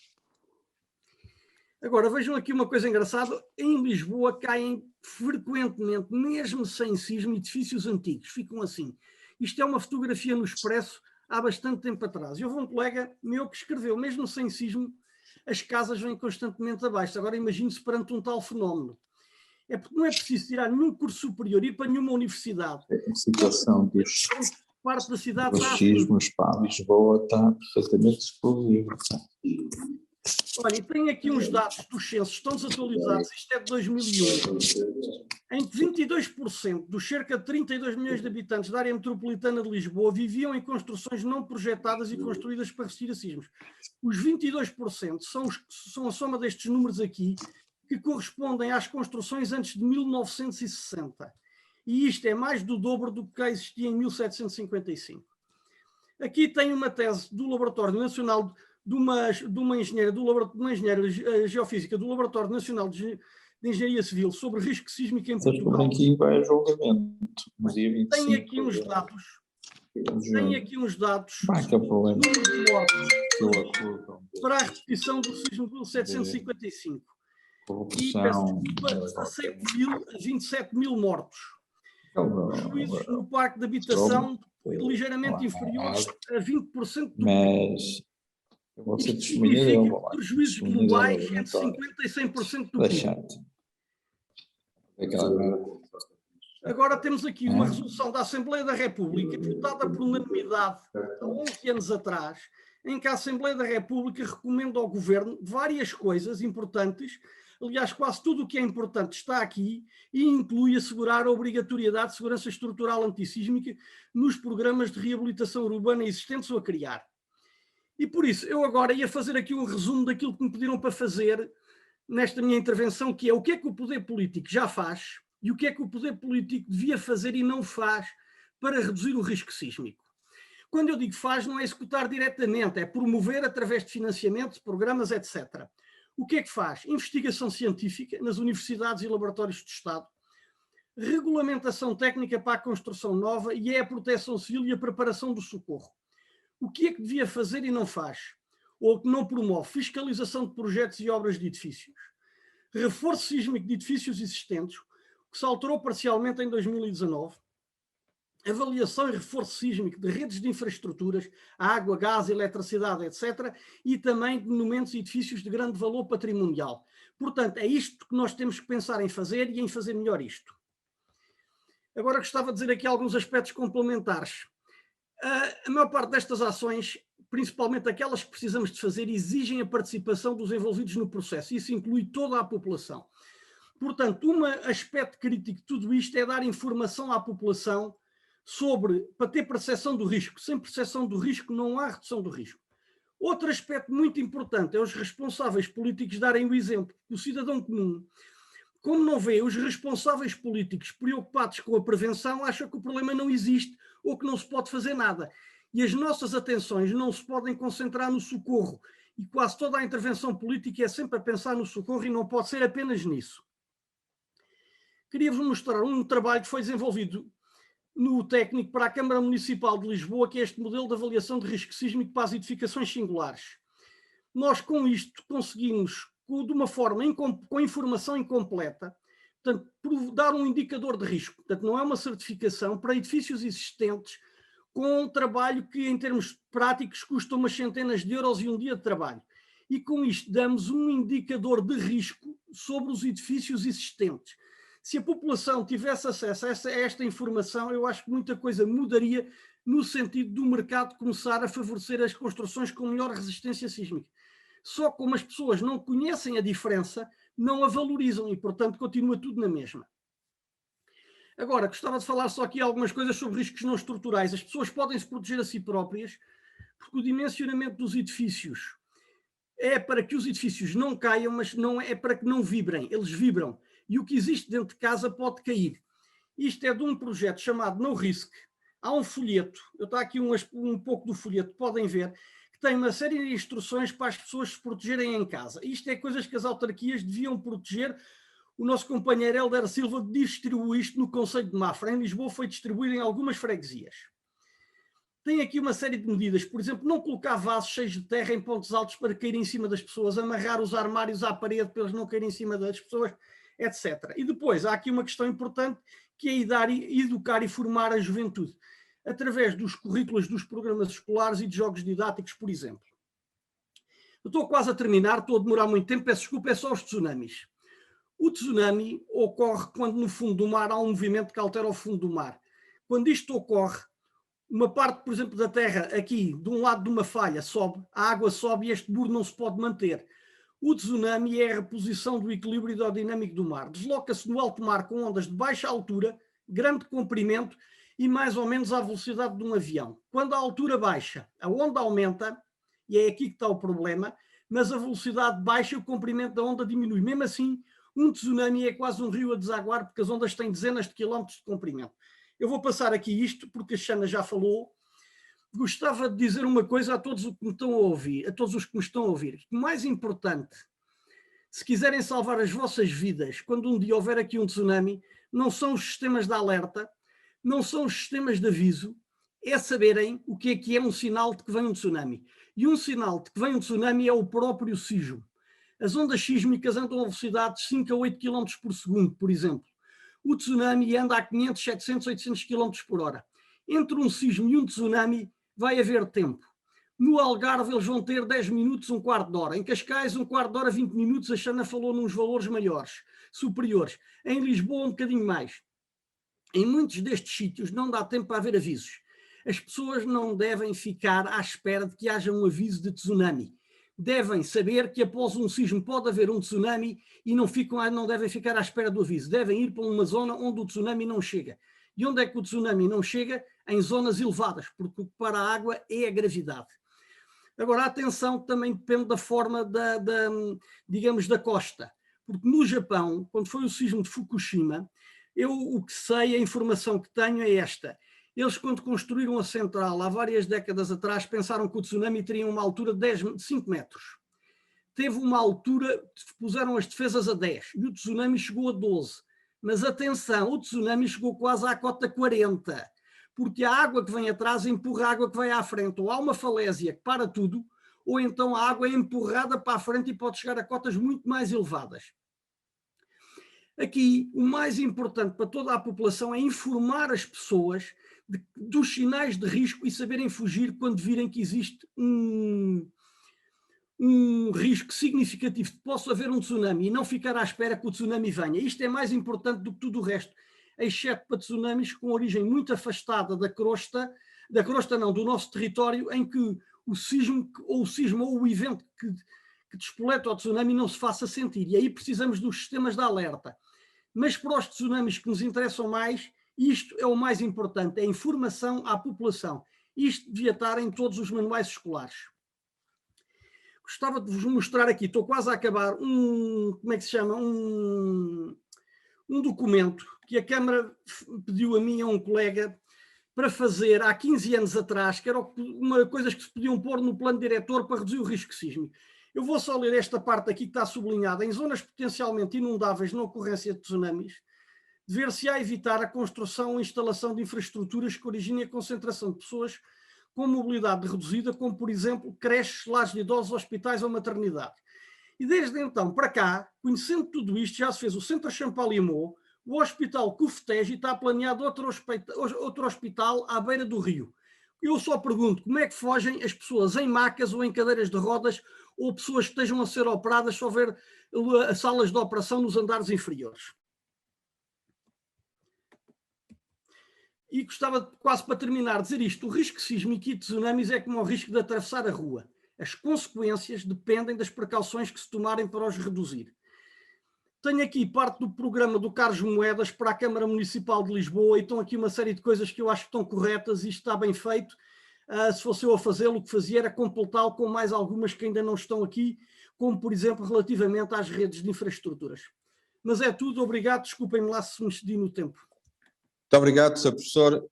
E agora, foi extremamente interessante e levantou aqui questões que eu acho que nos deixam a todos a refletir, nomeadamente estas dos hospitais, que efetivamente há coisas, como diria o outro, não lembra ao diabo. Bom, e agora vamos passar finalmente para a última intervenção, que é do comandante do Corpo de Bombeiros Voluntários de Campo de Ourique, o comandante Luís Filipe Neto, que é também formador da Escola Nacional de Bombeiros, e obviamente faltava aqui para dar a nota final deste painel. Por favor. Olá, muito boa tarde a todos. Antes de mais, cumprimentar então os colegas do painel e agradecer o convite. Eu vou tentar não ser aqui muito redundante aquilo que já foi dito nas apresentações anteriores, que foram brilhantes. Vou só aqui partilhar a tela. E temos aqui uma apresentação, vou tentar ser mais ou menos cumprir os tempos. Acho que vou conseguir. Bom, aqui vou mostrar uma perspectiva dos corpos de bombeiros. Tá bem? Esta perspectiva será um bocadinho setorizada, não vou tentar ser corporativista, mas será muito setorizada e é uma visão que tem a ver basicamente com o corpo de bombeiros, não com a população em geral. Bom, poucas organizações têm recursos humanos tão multifacetados como os corpos de bombeiros. Normalmente respondemos a situações de incêndios, acidentes, em situações de exceção todos os dias. Mas estes elementos que são muito qualificados, quando há uma situação como um sismo, provavelmente não serão os primeiros a intervir, porque numa situação de sismos o que poderá acontecer é que os corpos de bombeiros da zona afetada também ficam inutilizados. Como já falámos aqui, os sismos são eventos graves, mas que não têm aviso, não será possível então termos um sistema de previsão que seja comprovado, mas sabemos que há zonas que são mais propensas a terremotos, a sismos, não é? Tal como as linhas de falha, os registros históricos que existem, e em Lisboa temos um exemplo um exemplo crasso, não é? Como sabemos, os terremotos podem causar danos estruturais, em edifícios, nas redes de distribuição de energia, águas, em todas as infraestruturas em geral, e é importante recordar que as instalações dos corpos de bombeiros não estão isentas deste potencial de dano e também serão afetadas em caso de um sismo ou mais tarde do tsunami. Temos aqui consciência que os sobreviventes poderão permanecer vários dias em edifícios colapsados, e que ficam lá encarcerados ou retidos pelos danos ou por próprias lesões que apresentam, e será necessário recorrer a técnicas especializadas de resgate e salvamento para estruturas colapsadas. Sabendo nós que a maior parte dos recursos desta área estão localizados em Lisboa, se Lisboa for afetada também ficamos sem esses recursos, pelo menos nos primeiros dias ou primeiras horas. Quando começam a chegar então essas equipas multidisciplinares que serão provenientes de regiões não afetadas, vamos aqui ter um acréscimo, que é a dificuldade de articulação entre as equipas que já estão no local, que estão já com grande prolongamento dos turnos de trabalho, e depois as equipas que vêm de fora, que poderão não estar perfeitamente articuladas e poderá ser aqui um constrangimento. Relativamente aqui aos tsunamis relacionados com os terremotos, como já falámos sobre isto, são uma perturbação da ação regular das ondas provocadas pela atividade sísmica submarina, já falámos. e vai se comportar basicamente como uma inundação repentina, similares a uma barragem ou uma onda gigante, como falámos. Temos aqui uma citação do Larry Collins: em vez de ondas que simplesmente quebram na praia, os tsunamis têm toda a massa do oceano. Quando atingem a terra, são basicamente muros de água com quilómetros de comprimento. Ao progredirem pela terra, acumulam barcos de destroços de edifícios, de automóveis, de vegetação, de animais, de pessoas. Ao atingirem um ápice, invertem o curso e evoluem de volta para o mar, carregando tudo aquilo que haviam acumulado até então. Embora os sismos sejam eventos sem aviso prévio, existe um sistema de detecção de tsunamis, ou de aviso de tsunamis. Portanto, o Centro Nacional de Alerta de Tsunamis, operado pelo IPMA, pode fornecer informações importantes sobre a intensidade e velocidade do tsunami. Todavia, se o tsunami tiver uma origem muito perto da costa, os tempos do aviso serão muito mais reduzidos. E como dizia o professor Mário Lopes, provavelmente a única solução, a única alerta que nós temos será o que aconteceu previamente, o tal sismo, não é?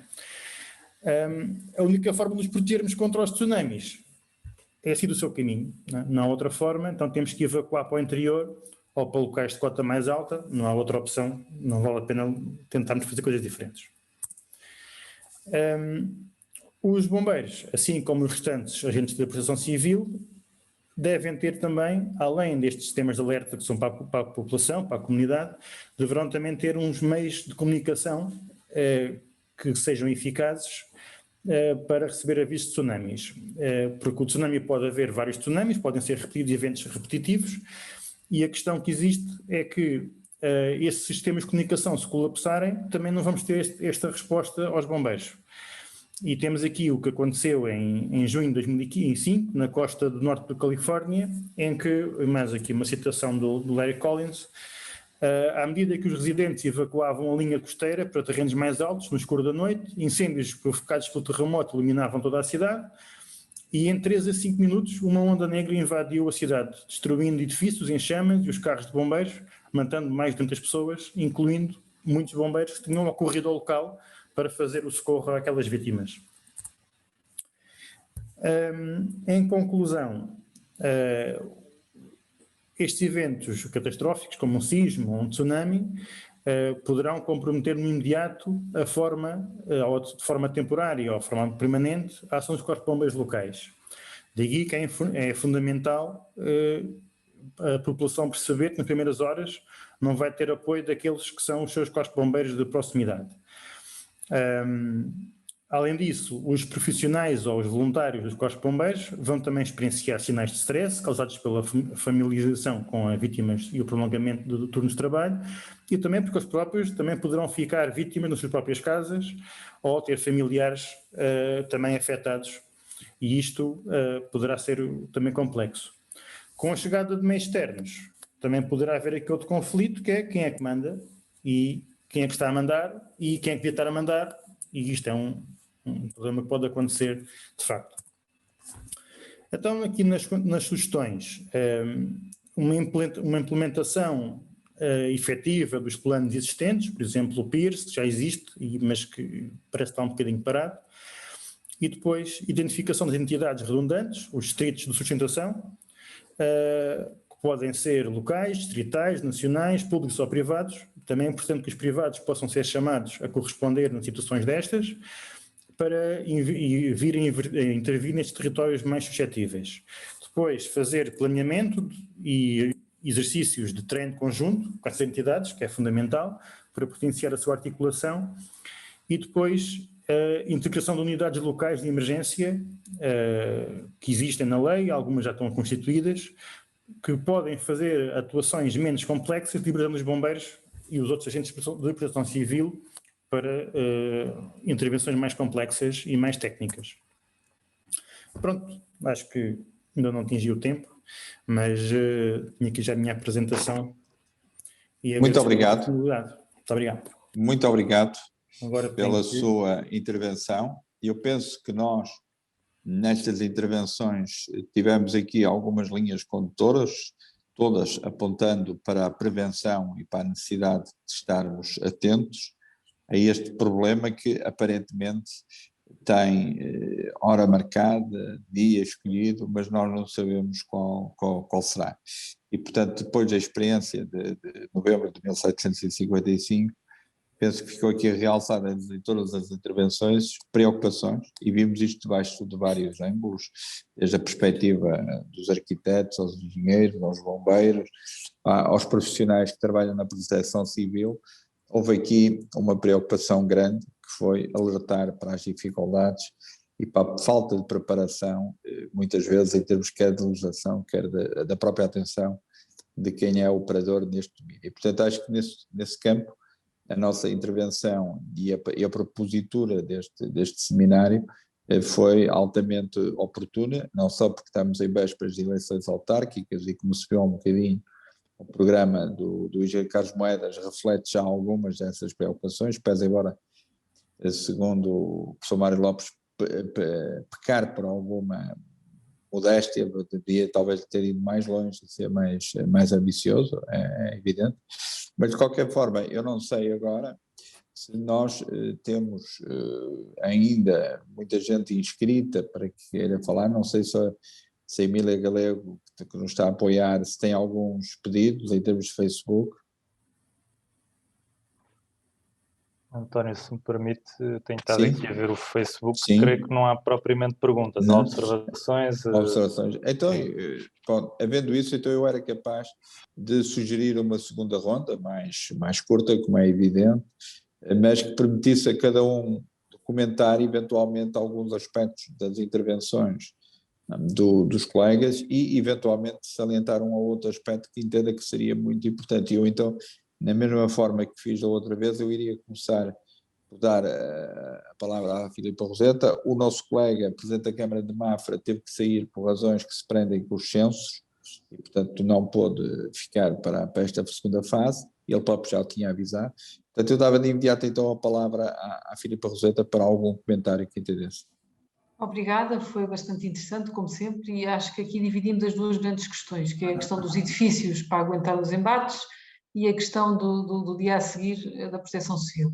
Na questão dos edifícios para aguentar os embates, eu realmente acho que o caminho é aquilo que o professor Mário Lopes mostrou, de começarmos a certificar os edifícios para a pessoa ter a consciência, pelo menos a primeira fase voluntária, não é uma questão de certificação, é de informação, da pessoa ter uma consciência daquilo que compra, do que é que tem nas mãos, ou onde é que está a viver e com o que é que pode contar se existir realmente este problema. Portanto, acho que isto é muito importante, porque nós continuamos com muitas pessoas a viver em edifícios abaixo de 1958 e, portanto, não têm qualquer espécie não podem não ter esta proteção e as pessoas têm que saber, pelo menos, e se calhar até vão agir sobre isso se souberem. Portanto, acho que isto é um ponto muito importante relativamente aos edifícios.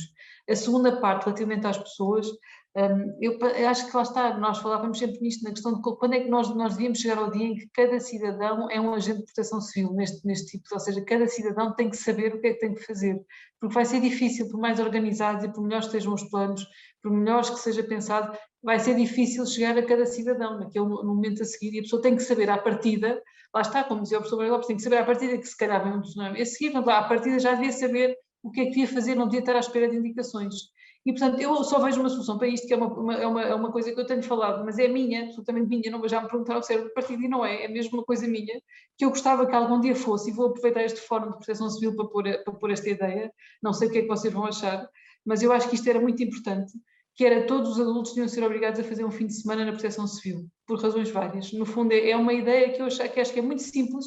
Eu fiz esses cursos, são cursos que a pessoa faz num fim de semana, e isto era muito interessante se fosse a nível nacional. Não sei, eu já percebi que politicamente pode ser difícil, mas eu acho que isto é muito importante. Porque mesmo a nível nacional, por exemplo, se calhar em Lisboa estamos a falar de sismos, mas noutras zonas vamos estar a falar de incêndios, e portanto todos os cidadãos têm que estar informados sobre o que é que devem fazer e quais são os riscos do seu concelho. Eu acho que enquanto isto não existir vai ser muito difícil, por mais panfletos, ações de formação, simulacros, é muito difícil cada cidadão ter a consciência absoluta do que é que tem que fazer no minuto em que aquilo acontece. E isto é mesmo, portanto, acho que não seria assim tão complicado. E acho que podia ser um incremento enorme de resiliência no país para resistir a sismos, tsunamis ou qualquer outro tipo de risco. Portanto, não sei se conseguirem comentar se isto é ou não é possível, ou qual é que é a vossa perspectiva, partindo já do princípio, que é uma ideia que eu já defendo há muitos anos e tenho esta angústia, e aliás eu própria fiz um curso por causa disso, mas acho que até devia ser anual. É uma ideia que parece-me que, de certeza absoluta, pode merecer acolhimento de todos os nossos colegas aqui deste painel. É uma questão também que devia até andar na cidadania nas escolas e ter tanto impacto como teve há muitos anos atrás a reciclagem para o ambiente. Acho que é importante. José Manuel Moura, por favor. Bem, dar aqui 2 ou 3 notas no seguimento do que disse agora Filipe Roseta. De facto, educar para a proteção civil, não necessariamente só no âmbito dos sismos e dos tsunamis, mas para uma educação orientada para todos os comportamentos, a questão dos incêndios florestais e outros comportamentos que muitas das vezes concorrem para eventos com resultados bastante negativos. Portanto, educar para a proteção civil, sim, seja de que forma, e eu, da mesma forma que agora o Tavares deu o exemplo do ambiente, quanto mais baixo, quanto mais ao nível básico nós somos, eu penso que os resultados a longo prazo serão muito mais conseguidos. Só aqui uma pequena nota naquilo que o professor Mário Lopes referiu da equipa portuguesa que temos na Turquia. Eu não estive nesse evento, mas sei quem comandou a missão, mas se salvar uma única vida, penso que já valeu a pena.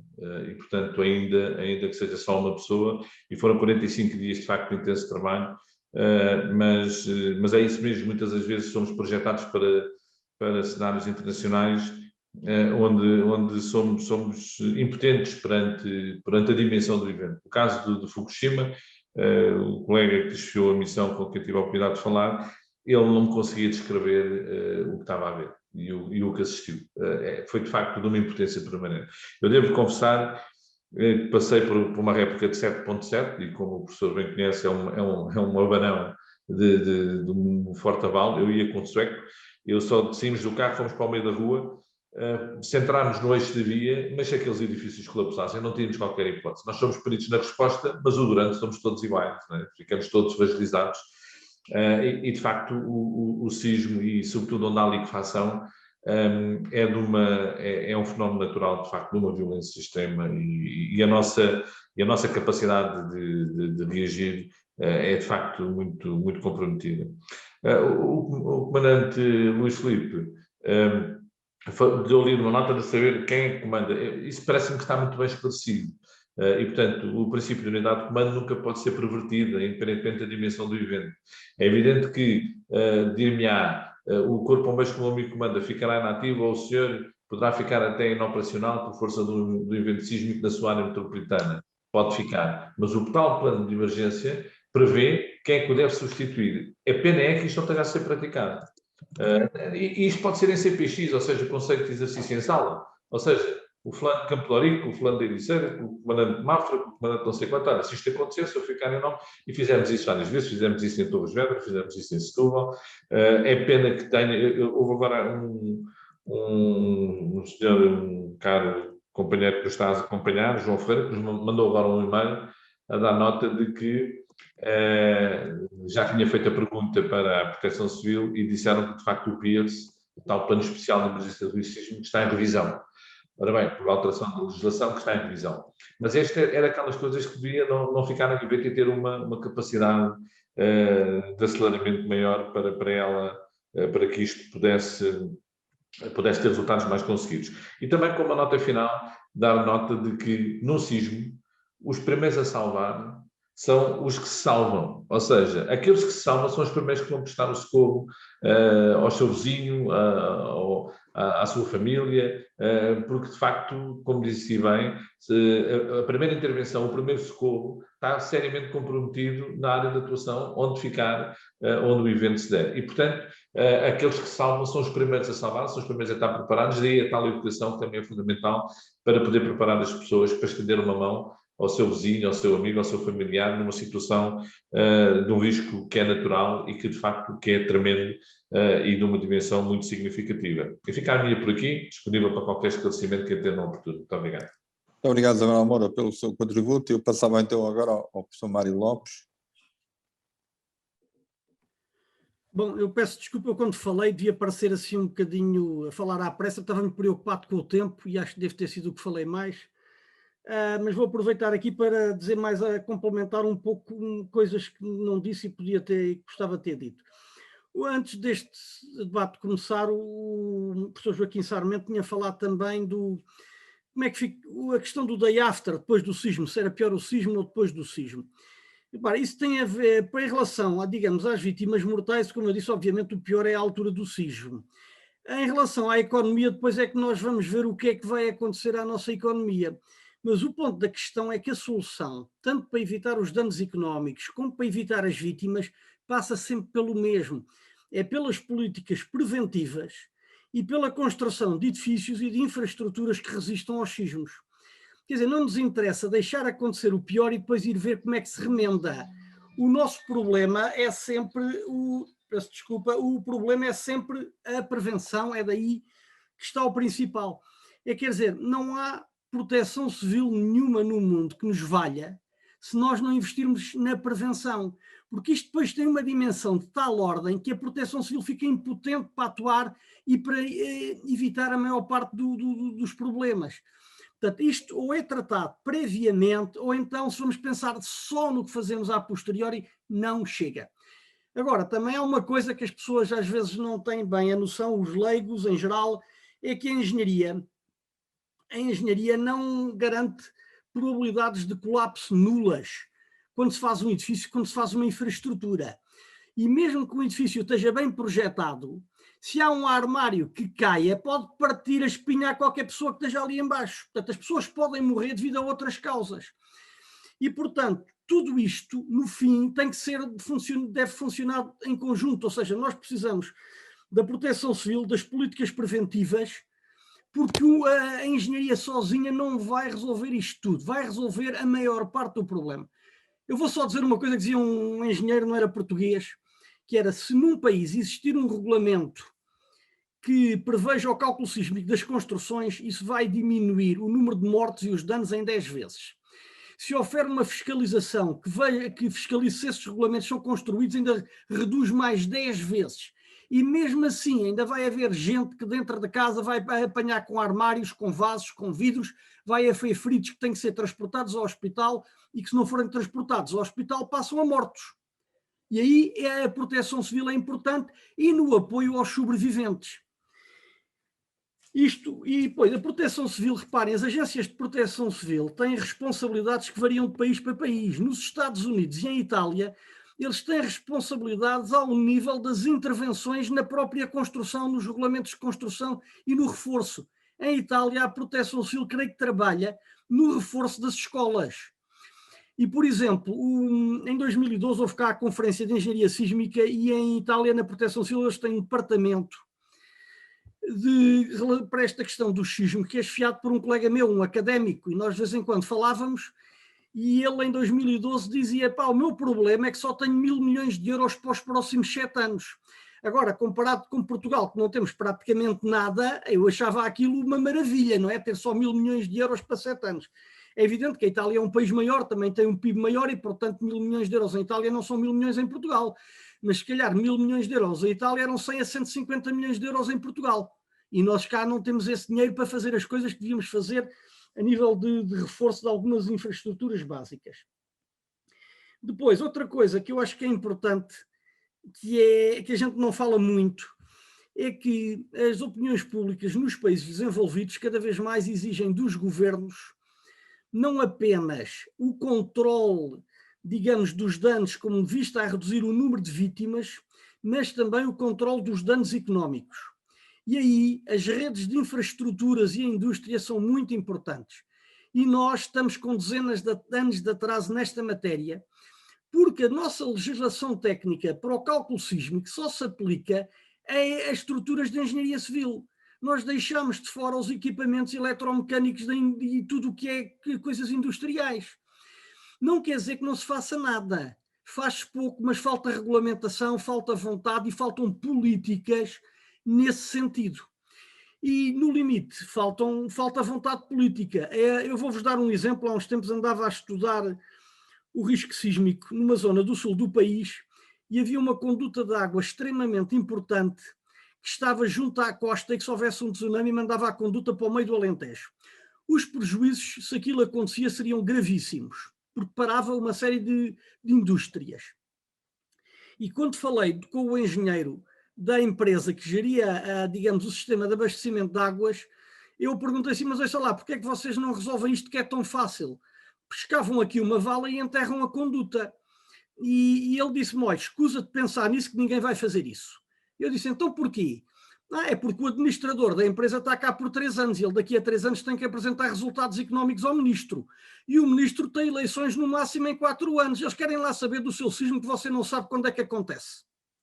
Resultado, obviamente, fica tudo na mesma. Portanto, como é que isto se muda? É só com informação às pessoas e as pessoas ganharem percepção do risco, incluindo para os responsáveis políticos que são cidadãos como os outros e que ou são, muitas vezes são negligentes, mas outras vezes são vítimas do desconhecimento que atinge a sociedade inteira. Em relação, há aqui uma coisa que a Filipa disse sobre a proteção civil e os exercícios, eu gostava de dizer que acho que é bom fazer exercícios. Eu, por exemplo, não sei se não seria possível fazer exercícios regulares nas escolas de forma a que cada miúdo, desde que entra para a escola até que sai, tenha que fazer pelo menos 2 ou 3 exercícios. Há aqui um problema logístico, não sei quais são os meios disponíveis, mas se calhar se nós conseguíssemos que em todas as escolas houvessem exercícios de 4 em 4 anos ou 6 em 6 anos sobre estas coisas, eu acho que isso ajudava e era uma demonstração de preocupação da parte das autoridades. Mas engenheiro, desculpe interrompê-lo, todos os anos é o mínimo, todos os anos. Eu estou a tentar dizer uma coisa que seja execuível e que não me venham dizer que é impossível. Quanto mais melhor, Xana, está a perceber? Por isso é que eu falei em 4 ou 6 anos, porque pelo menos cada miúdo passava 2 ou 3 vezes na vida o suficiente para se recordar. Mas era importante que o exercício não fosse só a forma de evacuar os edifícios e como proceder quando existe emergência. Também fosse acompanhado de informação às pessoas, por exemplo, sobre a questão dos tsunamis, de reconhecer o sinal de risco e, por exemplo, toda a gente, quando compra casa, começar a ser exigente e exigir garantias de resistência sísmica. Porque hoje em dia os agentes da construção não se preocupam em dar essas garantias a ninguém porque ninguém as pede. Estão a perceber? E a gente só muda isso quando houver informação. Não há redução de risco sem percepção do risco. Portanto, estas coisas, quando nos livros do estudo do meio, do 7º ano, os alunos falam de sismos, deviam ter lá não apenas a caracterização dos sismos do ponto de vista geológico, mas também algumas ideias sobre políticas preventivas para reduzir as consequências, sobre a possibilidade de construir casas para resistir a sismos, para serem exigentes quando compram a casa, como é que fogem ao tsunami e os cuidados que devem ter da sua casa para que as coisas não lhe caiam em cima. Eu, por exemplo, quando comprei a primeira casa depois de casar, há uma série de anos atrás, o quarto de casal não tinha armário. Eu fui projetar um armário para o quarto e eu quis prender o armário à parede para ele não me cair em cima. Mas sabem como é que são? As senhoras não gostam muito dos buracos na parede porque depois podem mudar o armário de sítio. E então a minha mulher vetou os buracos na parede e eu fiz uma coisa, que é projetei o armário até ao cimo, quase até ao teto do quarto, de forma a que quando ele rodasse, ao rodar, batia no teto e já não caía. Estão a perceber? E evitei fazer os buracos nas paredes. Mas tomei a precaução para aquilo não me cair em cima, porque era um armário grande, pesado, cheio de roupa, a cama de casal ficava em frente. E se aquilo me caía em cima, eu morria de certeza e não era do sismo, bastava o edifício vibrar. Se as pessoas souberem estas coisas todas, nós também estamos a ajudar muito a proteção civil, porque estamos a diminuir a necessidade depois de ir salvar as pessoas que ficam feridas e que têm que ir para o hospital para não morrer. Portanto, é neste conjunto. Mas pronto, o principal que eu queria dizer era isto e era para responder a pergunta se houvesse. Obrigado. Bom, muito obrigado, professora. Acho que temos aqui condições para podermos tirar algumas conclusões com o interesse deste nosso seminário. Estava agora a arquiteta Xana Campos a palavra. Só para complementar esta segunda ronda, também estive a falar com o professor Mário Lopes antes deste webinário sobre isso. Nós temos a sorte de viver na cidade das 7 colinas, com colinas onde a progressão a subir uma colina é bastante rápida. Isso é uma boa notícia, desde que hajam os canais sem obstrução. Estamos a falar em cenário em que temos um aviso de sismo e as coisas podem não ficar como estão, mas de qualquer das formas é bom saber que existe uma progressão relativamente próxima do centro da cidade. Desculpem o resto da cidade, mas eu faço já uma declaração de interesse. Eu sou o número 2 na lista da coligação Novos Tempos a Santa Maria Maior, e portanto é a freguesia de uma zona que é bastante afetada, da Baixa e Alfama e tudo isso, e portanto intuitivamente e sem tirar ainda nenhum curso, apetece-me que se este plano inclua o plano de ação, ou seja, o comando o comando está feito, está planeado, o fluxo de ordem está planeado, a cadeia de comando está planeada, está relativamente treinada. Não existe treino se não for todos os anos, porque eles podem saber como é que é, mas é quase como começar, não é bem do zero, mas tem que estar tipo método Lamaze, tem que ser quase um instinto, quase que nem precisamos de pensar para fazer o que está certo. Portanto, no fundo é criar esse instinto, treinar o suficiente, com a cadência suficiente. Eu não sei se é um ano, é o que tiver que ser, até deixar de ser trauma e até passar a ser quase instintivo, para não cometermos erros. Nós sabemos que vai doer, é como, se quiserem, o parto sem dor. Não existe, existe sem pânico, não é? É controlarmos o pânico. Portanto, essa progressão, identificar as colinas, colégios privados, hospitais privados, universidades privadas, sociedade, o setor privado e o setor social fazem parte. Portanto, todas essas entidades identificarem a sua cota mais alta, mais próxima, e haver aí um sítio onde provavelmente até poderá ter que se pensar num heliporto no topo de cada dessas colinas mais próximas das zonas ribeirinhas. Quer dizer, isto é uma conversa preliminar, mas as lideranças médias, os diretores de escola, os diretores de turma até, os diretores de escola, os presidentes de juntas, todas essas lideranças médias que fazem a intermediação entre o autarca, presidente da Câmara e o cidadão, têm que se calhar participar e fazer parte e estar incluídos nessa cadeia para poderem, pelo menos numa primeira fase, ou seja, a Filipa falou resistência dos edifícios e o day after, mas há o dia a dia também, há este treino e esta disciplina que é preciso ganhar, este treino que tem que ficar quase como um automatismo. Isto é possível treinar, nós já vimos isto em muitos sítios, como se fazem drills em caso de incêndio, por exemplo, em escolas, e que os miúdos não falam com ninguém, eles sabem exatamente o que é que têm que fazer. Pronto, acho que é possível, só que uma palavra de esperança, porque eu fico preocupada que as pessoas se assustem um pouco a ver aquele filme, e não é para assustar, é mesmo para perceber que temos que trabalhar e fazer disto um normal. Muito obrigado. Posso só fazer um comentário? Faz favor, Sr. Professor. É que a Xana está com medo que as pessoas se assustem com o que ela diz, então comparado comigo, eu acho que a Xana é um bocado suave. Agora, o que eu acho é que é melhor ouvir isto antes do sismo do que depois, quando tivermos perdido os familiares. Agora é que nós podemos fazer alguma coisa para evitar que isso aconteça. Portanto, estar a dizer verdades desagradáveis, as pessoas podem não gostar de as ouvir, mas depois do sismo vão gostar menos que as tínhamos omitido quando sabíamos tudo isto. E, portanto, eu só queria dizer que é melhor ouvir agora do que depois. E eu subscrevo o que o professor Mário Lopes disse, porque eu, enfim, ouvi aqui hoje coisas que me deixaram um bocadinho preocupado. Apesar de agora ser um homem do Norte e do Porto, permita-me Força Tamaral. Só uma observação, para dizer o seguinte, e é em bom da verdade, e portanto sou completamente suspeito para afirmar isto, há muitos bons exemplos em que há escolas que todos os trimestres testam planos de risco sísmico. E, portanto, com simulacros, com meeting points, em muitos concelhos do nosso país isso acontece. Aliás, devo dizer que há concelhos que eu assisti, que inclusive fizeram estrados com um motorzinho a simular, para os alunos estarem em cima com as carteiras e simularem o sismo e tal. Portanto, também acontece. E por ser verdade, também não quero deixar de dizer, porque senão parece que... Claro, há boas práticas, como é evidente. Era só essa não. Muito obrigado. Há boas práticas, como é evidente. Bom, e agora ao comandante Luís Filipe Neto, também para o seu comentário. Estamos-nos a aproximar do fim. Por favor, comandante. Estive a ouvir com muita atenção, também só para complementar aqui, acho que reforçar aqui a importância da articulação entre as várias entidades, acho que isto é fundamental.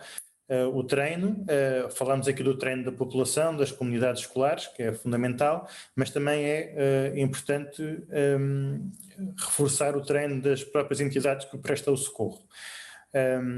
As entidades cada vez...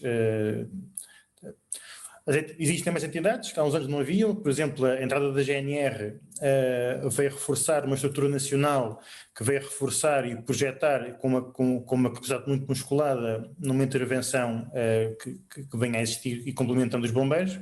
Portanto, é fundamental articular com essas entidades. E depois também entre corpos de bombeiros, entre voluntários, profissionais, todos esses, que é importante estarmos todos alinhados no mesmo sentido de missão. E depois também entre os distritos, não é? Portanto, reforçar aqui esta parte dos distritos de sustentação, que é fundamental para que o dia que aconteça a emergência eles estarem preparados e devidamente treinados. Acho que é só isto. Muito obrigado. Muito obrigado também.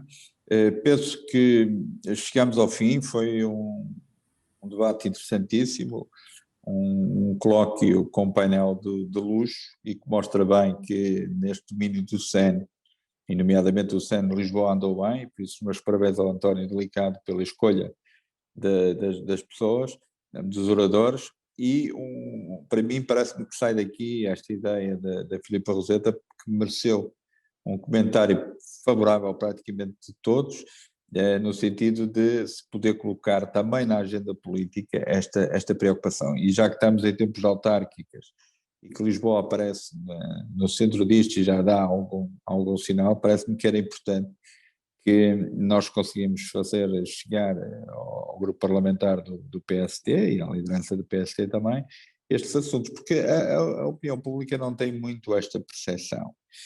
Hoje em dia, mesmo nas organizações, e eu sou responsável de algumas organizações, e sei bem como é a resistência a investir na prevenção. As pessoas preferem,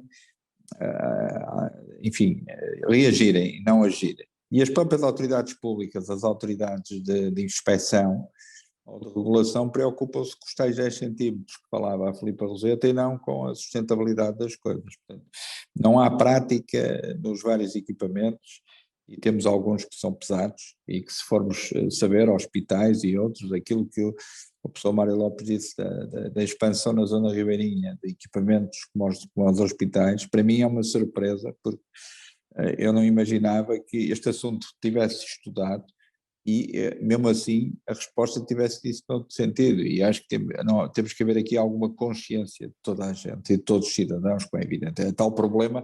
Vamos atravessar a rua, podemos estar até em cima da passadeira, podemos até ser atropelados, mas também temos que nos acautelar muitas vezes nesta matéria. E acho que este debate nisto foi importante, e eu gostava também de dar a palavra ao António Delicado para que ele também desse o seu contributo final e agradecer a todos antes de fecharmos. Por favor, António. Bem, obrigado por me dar a palavra neste final de tarde. Antes de mais, agradecer novamente a presença de todos e as interessantíssimas análises e argumentos que nos trouxeram e também propostas. Uma vez que estamos aqui em preparação de autárquicas, diria que a mensagem já foi transmitida suficientemente, ou seja, desde logo no sentido de que a segurança efetivamente também pode dar votos, não é só por isso que nos movemos, mas é obviamente também um elemento importante no momento de decidir, e algumas soluções que aqui foram faladas podem efetivamente render em termos de benefício para o bem comum de uma forma muito clara, e portanto levamos daqui uma série de elementos que vamos obviamente aproveitar, e por isso agradecemos muito, para incorporar precisamente nos papéis que estamos a produzir, para também dar corpo àquilo que são as análises feitas no âmbito do SEN para estas áreas. Portanto, o meu muito obrigado a todos por terem aceito este desafio e por terem trazido estes contributos. Muito obrigado. E eu acho que, acima de tudo, das coisas, nós sabemos que há muitos partidos que se preocupam com as pessoas, até as querem ajudar a morrer, outros preocupam-se com os animais, mas aqui nós estivemos a preocupar-nos com tudo, com os animais, com os que querem morrer, com os que não querem morrer, com as mais variadas situações, e acima de tudo com a preservação do património, porque obviamente uma coisa como esta, estudamos aqui hoje a possibilidade de um sismo ou de um tsunami em Lisboa, e o filme que a Xana Campos trouxe foi muito, muito claro. Isto obriga obviamente à reflexão. Eu acho que se esta situação vier para a agenda política, de certeza absoluta, pelo menos os mais novos, vão estar sensibilizados para isto, e eu acho que não é um assunto assim tão esotérico que não mereça a atenção, porque é evidente que não tivemos que barrar para passar estas ideias, não temos que gesticular, não é populista, é certo, porque vai dar trabalho, vai-se gastar dinheiro, mas de certeza absoluta, do ponto de vista da cidadania, é muito importante. Por isso eu queria, em nome do SEN Nacional e também, obviamente, do SEN de Lisboa, agradecer a todos, à Xana Campos, ao Samarão Moura, perdão, à Filipa Roseta, ao Mário Lopes e ao Luís Filipe Neto, a sua participação e também o suporte e o apoio técnico que a Emília Galego nos deu, e espero em breve que nos possamos encontrar e com situações mais risonhas e menos preocupantes do que estas. Boa noite a todos e muito obrigado. Muito obrigado. Obrigada, boa noite. Obrigado. Boa noite, obrigado. Obrigado, boa noite. Deus, boa noite, obrigado pelo Obrigado, boa noite. Boa noite. Obrigado.